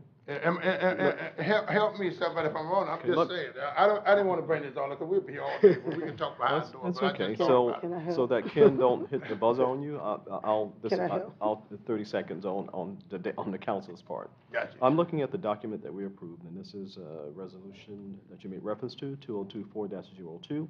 And that's a public document, so anyone can grab a copy of it. if you were to take a look, and so we have all of those as you're alluding to. So we have all of these different types of businesses, juvenile treatment centers, advertising, amusement, auditorium, and apartment houses, and so forth. Now, so for all of that, I think there was only one, and I'm still trying to find it, that exceeded $300. Everything else is under $200. For instance, we had one, and I stand to be corrected, I don't want to spend too much time, but I think for like a business that's selling alcohol, right? Some people may be adverse to somebody selling alcohol, right? But we can't use our personal feelings to set a rate higher for people because Right. of my personal opinion, right? And so what you have now is somebody selling alcohol who's being charged under $200. Someone else comes in and be charged $2,000. Where's the logic to it all? That's true. I'm not disagreeing with you at all, but I'm happy that you dropped it down. I just brought it up, Can I ask so one question? Okay, sure, and then we'll wrap it up. future staff. So I just Okay. want to ask one question, and I'm on your side, I understand what you're saying. What I was saying is, when you said, use your analogies about the chairs, I think every different accountant and salons and so on and so forth, they have different pricing. We should put everybody at the same price if that's the case across the board. Okay. It shouldn't be different pricing if we're concerned about pricing. If we're really concerned about pricing, every price should be the same for every business. And Okay, that don't make so sense. I'm gonna let you finish, but let me just say this, for council purposes, I was speaking directly to that, but for council purposes, we voted. Right. as a Yeah, but I'm vote. just saying, Right, so, we just okay. talk hypothetically. okay. Yeah, I mean, Okay. if you really wanna look at it, everything should be across the board at the end of the day. If you're gonna, saying like, you can't say like personal, it's not personal, it's just business, let's say that. The only reason why I brought it up for future stands at the same time, let me leave it alone. Last thing I want to say is this, that making these business rates, I understand that each entity is different. You do different tax charge, different. I don't have no problem with that. I have no problem with you voting it, bringing that price down as well. But I was just brought it up, and then I also wanted to ask, is that going to be a taxable thing every year or every other year? I think she said, I know Every 2 years. Years ago it did you every can- 2 years, so would it be the same? 5% every 2 So- years is what's. So in other words, some of the entities that you brought up a bar, an adult place, what was it? There's. So it's there, all of- so, and, well, anyhow, you brought up somebody that's paid only 150 or 120 or something like that, right? What was the lowest Oh, part you brought? there's all kind of, it's a price range, and. So get with if they Ken. started 10 Yeah. years ago, why they're not up to the 2,000 by now? I don't, or something like that. You know what I mean? Yeah. But they started at $1, the No, tax? no, if we business started, tax? and Ken can give you a copy of the document Okay. offline. Okay. Right, but for instance, and then I'll get right to Councilwoman, I'm sorry, Vice Mayor. For instance, concrete mixer, $36.96, right? Okay. How many right. Now, years? if they had started 10 years ago at 5%, they still wouldn't be at 2,000. They'd probably be right around 110. Okay, if my that's math what I'm serves me saying. properly. But they do Right. go up. Right, but however, for that one category and it's not a category, but that one business, that one establishment, that one entity, it was over $2,000 where Yeah, that everything was- else is, that right. was So we bad. didn't bring it down, we corrected it. You had to. And I'm in agreement with what you did, because to me, that was like gouging too, because 2,000 from 150, 2,000 over only 10 years, they was getting hit hard for some reason. But anyhow, listen, the last thing I had to say, let's leave it Alrighty, alone. Mr. Mayor? Okay. Last thing I had to ask, is it public, is that the resolution 2024-04, that's gonna be a public, publicized too, is right? Oh, Public absolutely, document. yeah. In fact, it's a public For the new, document, for the so. new department. Yes. Yes, in fact, you can Absolutely. grab a copy and just get I'll with the shoot town you one. manager. Sure. Oh, absolutely. All right. Okay. Good. Alrighty, I'm here. Love to- y'all, still love me. Anyhow, thank you. Oh, Vice Mayor, I'm sorry. We're here I- to agree. I just wanted to make Okay. make a clarification. These are taxes per business category. That's what they're being assessed, taxes per business category. So every category does have a little bit different amount. But the concern was the disparaging difference that was being charged for one category, and it really outweighed anything else in our list of taxes. And that was a concerning point. There are some that are $332, some that are $400 and something dollars, but most are in the range of 103 or 73 or 147 different categories that have certain taxing amounts. But I agree with the fact the difference for that one category was $2,300 was quite an extreme compared to. My only concern was why couldn't we charge them close to the one that was 400 instead of all the way down to 155? That was my concern. And I still think we should consider the classification. That would give a little more weight to that decision. That's my concern. Okay. All righty. It's voted, but it still can be analysis that can be done in the future. Okay. All righty. And so for the record, we want to make sure that the record reflects that the vote has been taken and so the adjustment made. But as you stated, Vice Mayor, we can always revisit anything which is separate and aside from the actions taken here tonight. Okay. Just for the record. So with that, if there's any other public comment, if we have anyone online who has any comments? Okay, hearing none, we'll close the floor to public comment. All righty, so at this time, we'll go to our reports. Ken? Mr. Mayor, I'm just going to defer my time. We have a budget workshop following this, so I'll defer all my time. I thank council and thank the staff. Thank you, Mitty. You put a lot into this, so thank you very much. And Pastor Ferguson, thank you for your kind words. And ditto, you have been really helping out a lot, so thank you. Well, absolutely. Okay, all righty. Galati, anything? Okay, any questions or comments for PBSO? Okay, thanks so much. We appreciate your service. Mitty?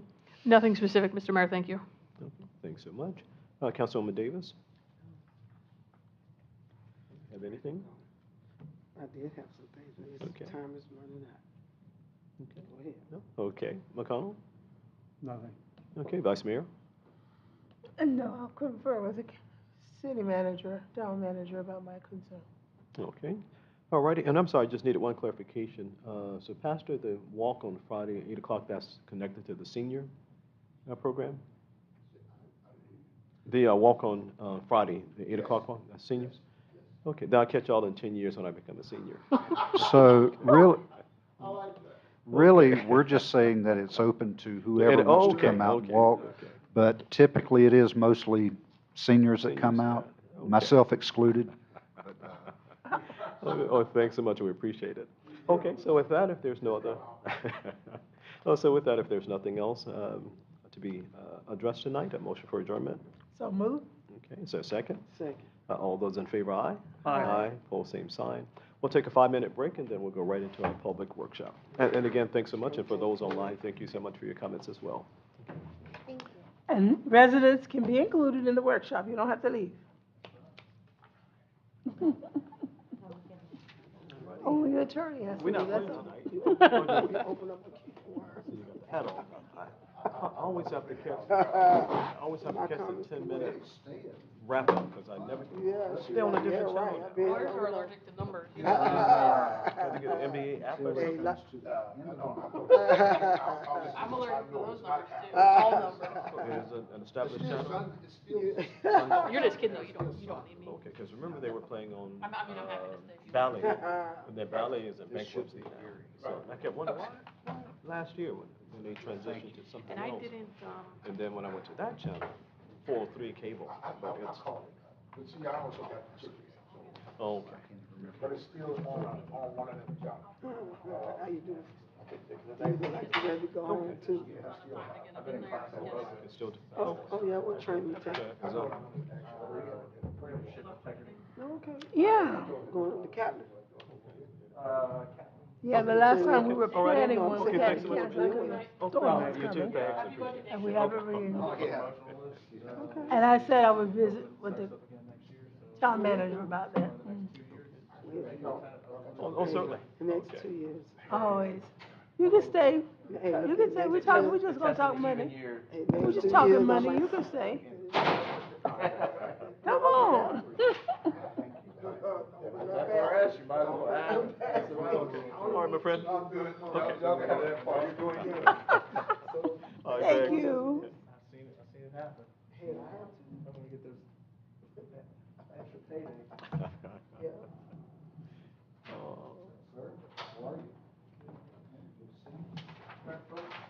Okay, you're out? Oh, thanks, okay. You dodging out on the numbers? Come on. Thank you. Oh, have a good one. Oh, thank you for that, yeah. Okay, oh, thanks, we appreciate it. Okay. All righty. So anybody need an additional minutes? We still have 2 or 3. If not, we'll get right into it. Let me take a nap. No. Okay. All righty, we're gonna wake up in a minute. Okay. Righty, if not, with that, set it ready? Okay. You got, one moment. All righty. Sideways. So with that, we're gonna go ahead and call the Town of Magonia Park Budget Workshop of 2024-2025 into session. Okay, roll call. Mayor Alberry, Here. Vice Mayor Johnson, I'm here. Councilmember Davis Quince, Present. Councilmember McConnell. Present. Okay, thank you so much. So at this time, we're going to turn the floor over to our town manager as we enter into budget conversations. You have it? Mayor, Vice Mayor, and Council, thank you for your time this evening. I'm going to be brief. You can ask as many questions, obviously, as you feel like you need to, or dive in a little bit deeper than what I'm going to do. You have 2 spreadsheets with you, and one is the proposed utility fund budget. That's the long sheet, and it's front and back. And the other one is the general fund. So I'm going to tackle the highlights of the utility fund, and again, free to answer any questions. I'm going to go to the highlighted items. So up at the top, when you see, I'm sorry. Oh, this is the utility, the loan one? Long, The- okay. the- Real long. The utility fund. Mhm. Item 8, sewer, and this is the revenue. So what I have done is I've gone back, I've calculated what we've received so far, and actually that number was good through the end of June. So that's 8 months worth of utility bills that have come in for sewer. And I've calculated that out, did an average, I think it's 72,000 per month on average. And I've come up with a number going forward. And this is using our current rates. And like we were talking about in the council meeting, these rates could change, and if they do, we'll have to come back and adjust. But right now, we don't know what those rates could be. So just using current day rates for sewer, that's the revenue that could be expected, okay? Jumping down 2 blocks, highlighted under sewer department. This is the expenditure side of it. And if you have revenue, you have sewer. Sewer disposal, this is what we pay to the entity to take our sewer, travel through their pipes, and eventually wind up down at West Palm Beach. This is what, using the same formula for 8 months, this is what I calculate the amount to be, and that's what's been put for next year, okay?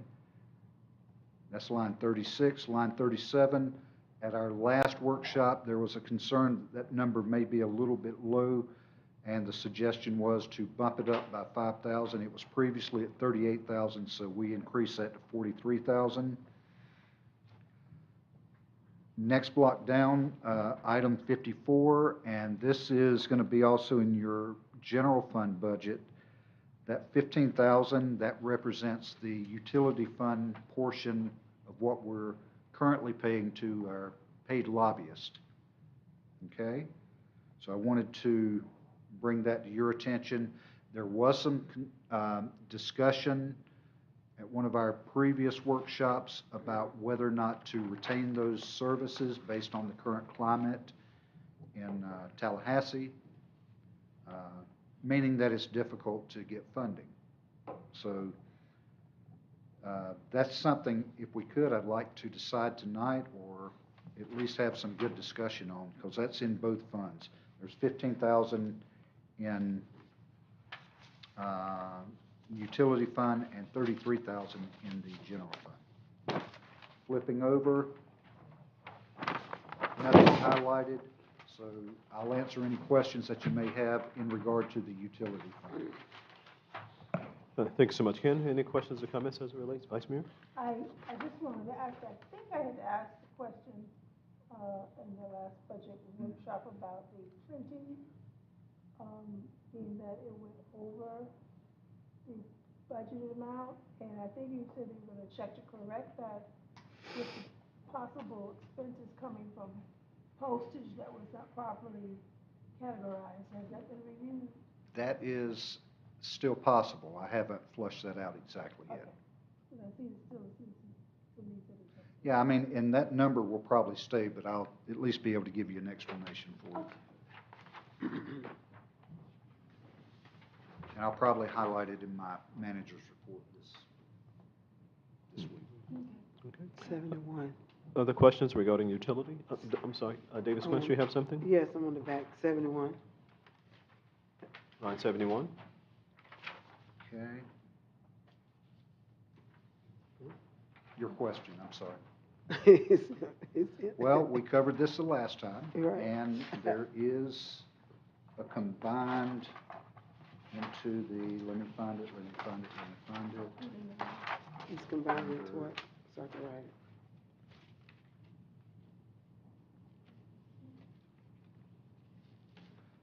Under line 29, under the water department, because that's where most of your training has to come for the water plant operators, so everything's combined into that.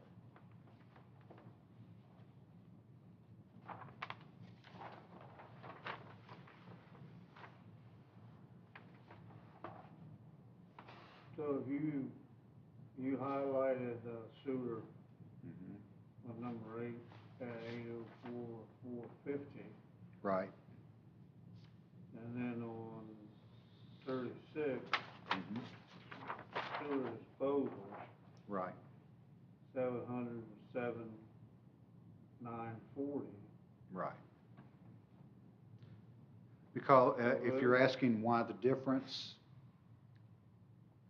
Well, if we're taking in 800, and then for disposal, which goes to Revere Beach, it's 707,940. right. This 804,450, what is that, income for a month No, that's the total. total? Yeah. The highlighted are the totals for the year. Okay, that's the budget year. Right. And the reason there's a difference there is because, of course, on your intake, you've got base rates that are included, and you're not paying base rates going out. You're paying other stuff, but you're not paying a base rate.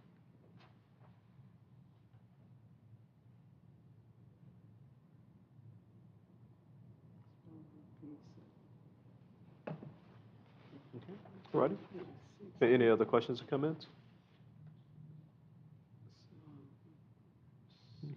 Ken, if you could, just while the other council are going through, just refresh our memory again on line 16, the transfer.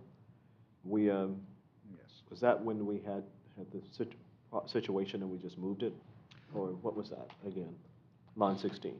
Right, so on line 16, the transfer account, that is money being moved from the general fund to utility fund, and most of that is going to be your ARPA funding. And also, okay, under transfer, that is your ARPA funding, which we have about 800,000 left in that. It's sitting in the general fund, by the way. And when we get reimbursed for our septic to sewer project, that's going to be it'll come into the general fund, it'll be transferred over. So that represents money coming from the state, the septic to sewer, and the ARPA funding. Okay. Ready? Other questions or comments? Okay. All righty, we covered all the salient points from the last meeting. Any changes, anything? Right. Okay. All righty, so with that, if there's no other questions or comments? Okay, Ken? All right, looking, Mr. Mayor and Vice Mayor and Council, looking at the general fund proposed budget. So I'll try not to under or over explain this, but it's, tonight at the council meeting, you approved a millage rate at 9.9000. And what I said during the meeting is true. You can lower that as we go through this, but you can't raise it. So what we budgeted, just as a starting point, was the 9.9. Okay? Our indication that we're getting from the property appraiser is that townwide property values are going to increase by 24%. This highlighted number, the proposed budget, this is under your revenue, the top line, ad valorem property taxes. The number, the way that we calculate it and the information we get from the property appraiser is going to be closer to 3.6 instead of 3.3. Okay. Now that's after we subtract 5%. We only budget, and you're allowed to do this, and it's recommended, we budget 95% of what we're bringing in on ad valorem taxes. So the 95% would actually be closer to 3.6.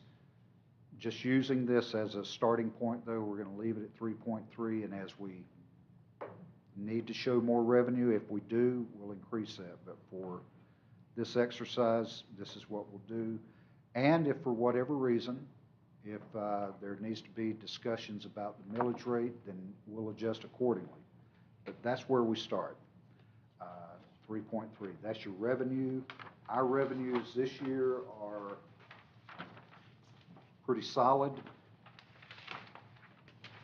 We've collected a good chunk of what we proposed from ad valorem taxes. We're about 800,000 short. That'll be coming in.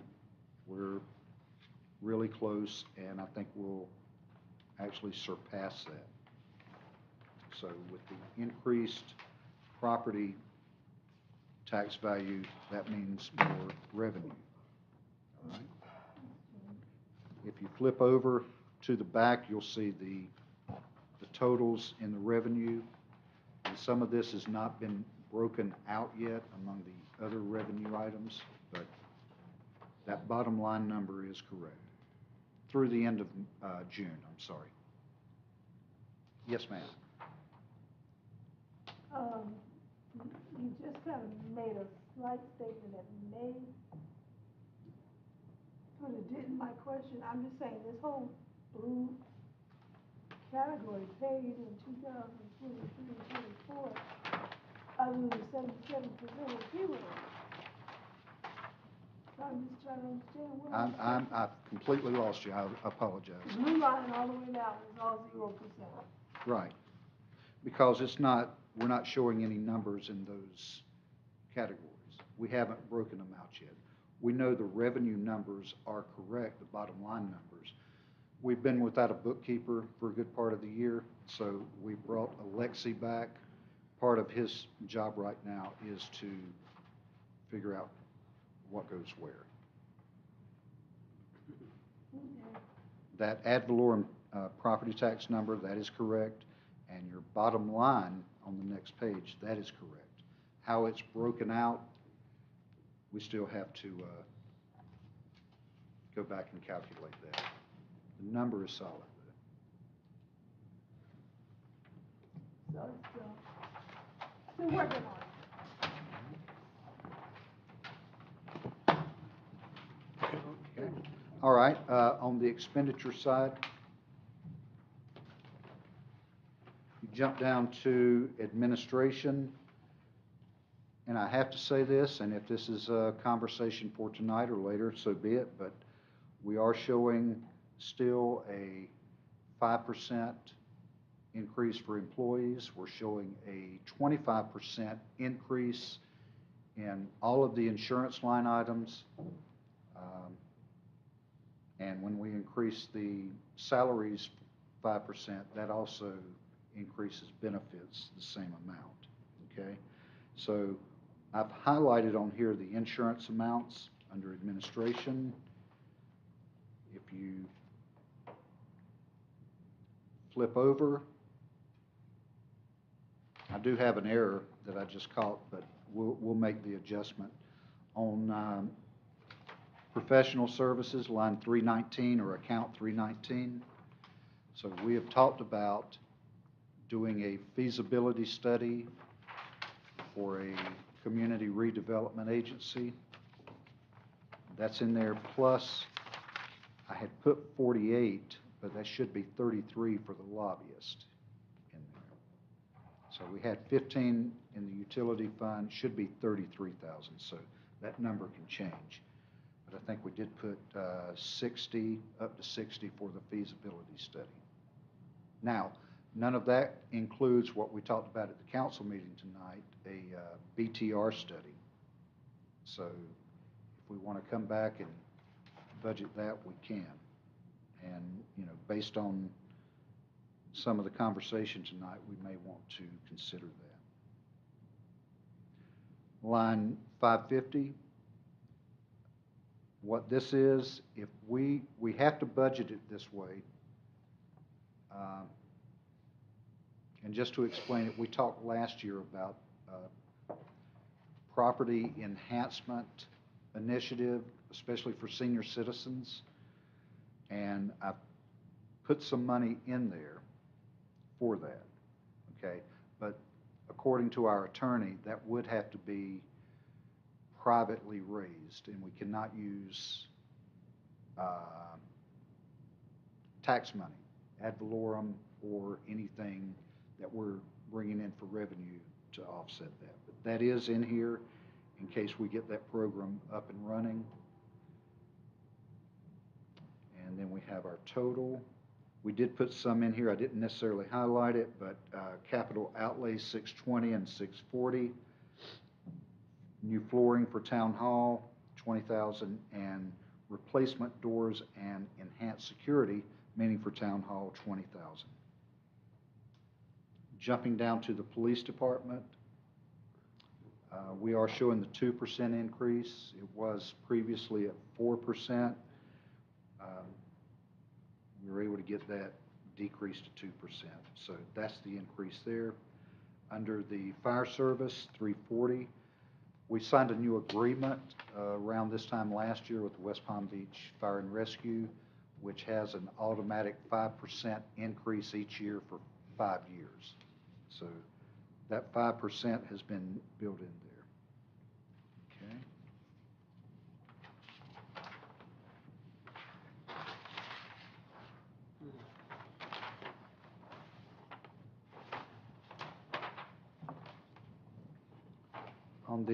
On page 4, on the other side, look at line or account number 500, lot clearing and abatement.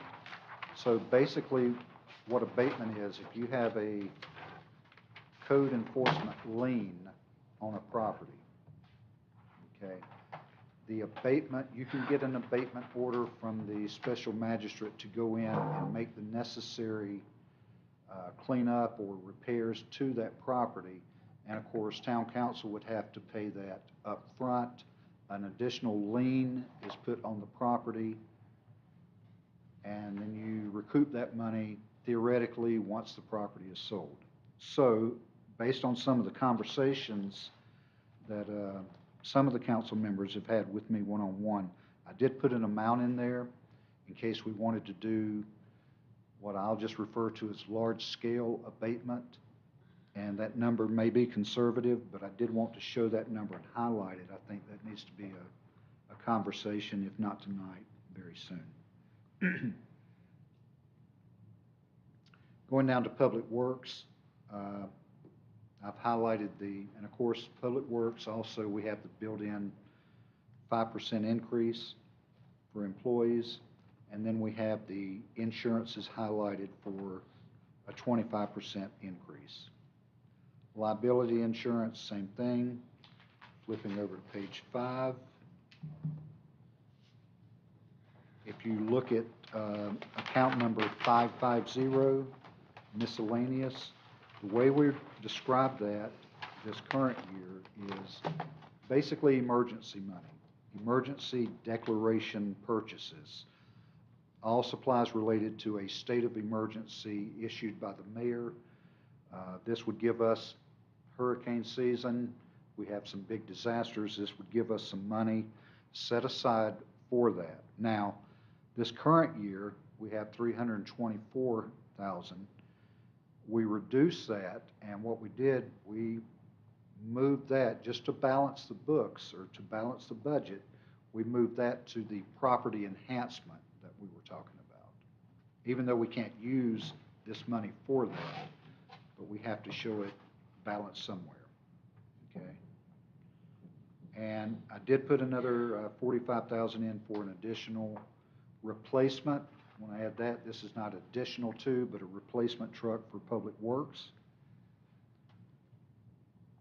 Down on street maintenance, line 630, $150,000 has been put in for additional street paving, I should say mill and repaving, and those sites have not been determined.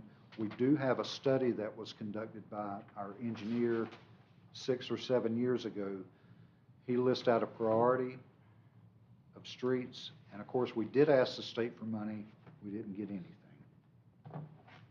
Dropping down to Parks and Recreation, your insurances are highlighted again for increases. And again, on the insurance, we're hoping it doesn't reach 25%, but we feel like we're going to take a hit up to 20% increased as well. All right. And on page 6, Parks and Recreation, new fencing, parking lot repair, and expansion at the park. The expansion should say expansion of the parking lot, because we've moved some playground equipment to accommodate that. Okay. And this is just stuff that hasn't happened this year. We did have $64,000 budgeted for this year. We're finding that to be a little bit low, especially on the paving part. So we could roll that into next year and add a little bit to it.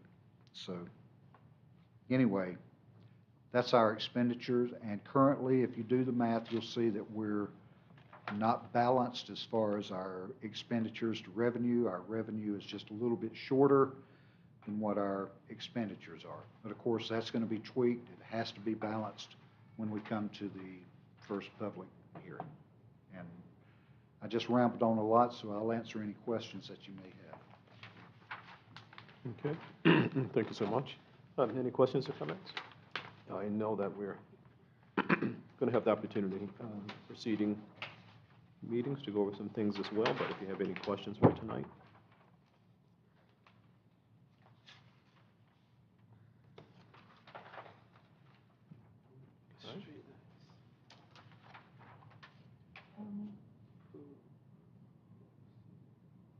Maybe I missed what you were saying too, but I was thinking about the letter I read from Senator Powell, the amount that was approved. I know there was a budgetary cut that vetoed the the governor vetoed a portion of the budget. I think it's, 715. That we got. was, I didn't get clear, was a portion of our amount cut, or how was that? Everything was cut from ours. We didn't get anything through the state. We may be getting some from the federal government for utilities, but anything we requested from the state didn't happen. No. And I know when the representatives come to the meeting, they talk about, we were able to get this. Well, they were able to get it to the governor's desk, Right. which is great, and we appreciate that, but the governor didn't sign off on it. He vetoed a lot of things this year. I have a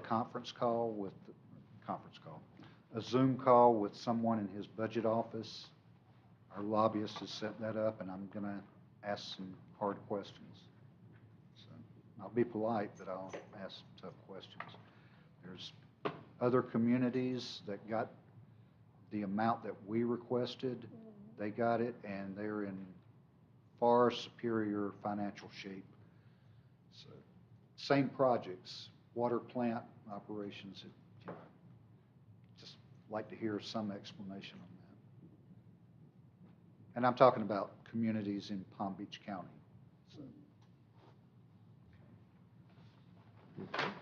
Other questions or comments?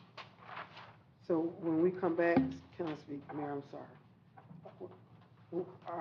We're not approving this tonight unless, when we come back, will the blue be filled in? the blue, that's just, yes, we're working on that Okay. currently.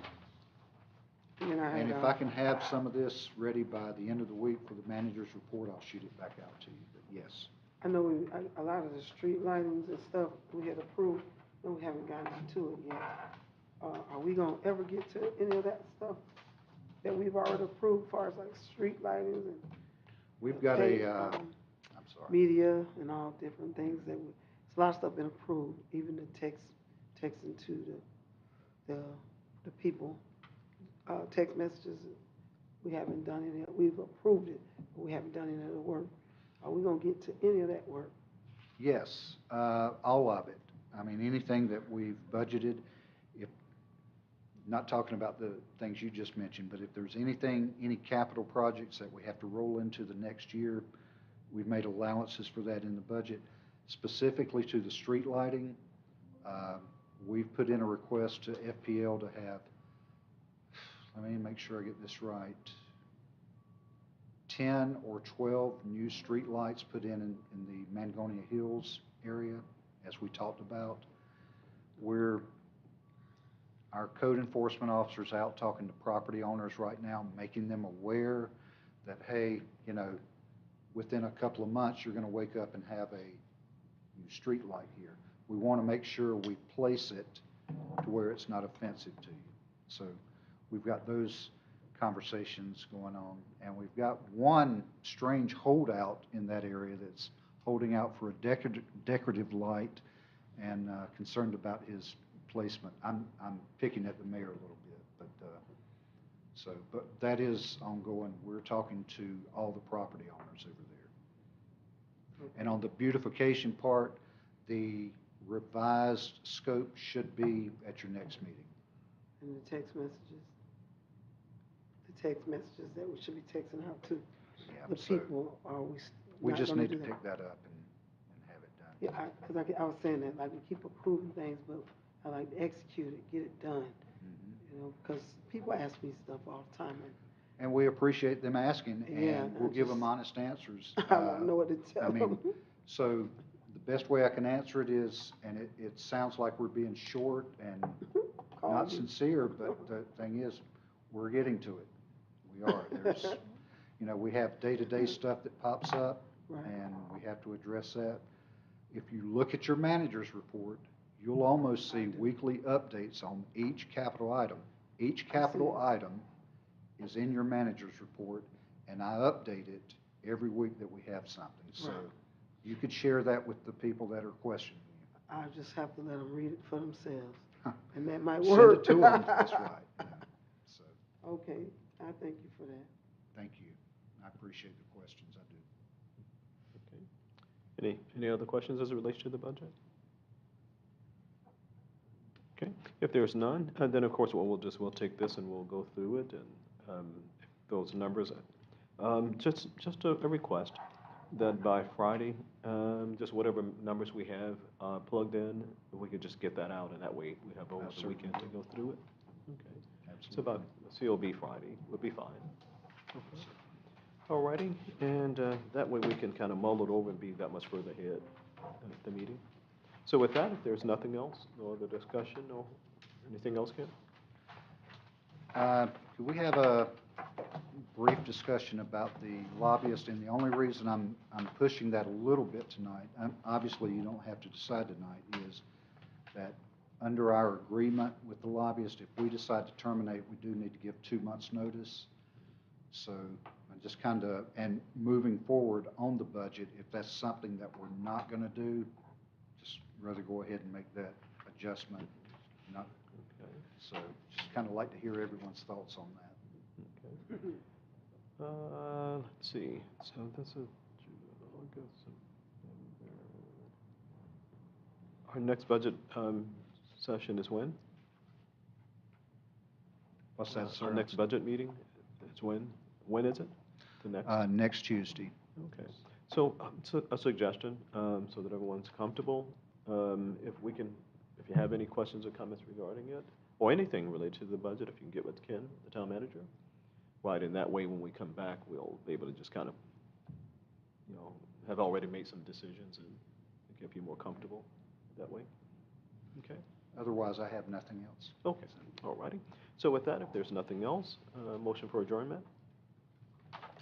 Okay, is there a second? Properly moved and seconded. All in favor, aye? Aye. Opposed, same sign. It is carried. Thanks so much, and thanks for everything. Thanks, Ken. And thanks so much to our... Before we leave, I know we're adjourned. Can I come over and help you out with some of this, not the budget, but getting these people moving on these projects that you have? Because I know y'all have a lot coming at you. I have no problem taking a day or so, coming over here, FPNL, or whoever needs me to make a call, like, because I'm sick of seeing that pole on Australia, look like it's about to fall down. Now, Ms. Davis. I know you done well. You've Okay. done We've been in a excellent. meeting, Yeah. and you heard me call people. Ain't we offline now? We still online? You heard me. Oh, talk yeah, to you've done that. Okay. You've done, let me clean it up and clarify. Mr. Metcalf has done everything in his power. He has emailed, yes, and that's why I said, maybe I need to come help you out. You have done everything in your power, and nobody has made a move. And I said, that's why I'm asking, can I make calls and say, because I'm gonna tell them, I'm thinking I'm gonna have to call the news media in on this pole, because it's about to be storming, and that pole Okay, is so let me- dangerous, okay, let me right there just- by the hill okay, section. Let me just say this, that while the mic is still working, we're, No, fine, right? yeah, no business at this point, because we've adjourned. No, I'm just asking him in front of Oh, y'all. sure. No. Yeah. We're not doing nothing else. Okay. I don't mind coming to help you because I'm saying that pole is gonna fall. It is dangerous. Right there by your house, right there. I read his comments. Yeah, he's done well. Disconnected. But nobody knew. Alrighty, so, let me finish closing down here. Oh, I know, because I've been pushing. But we might have to do something else. I see.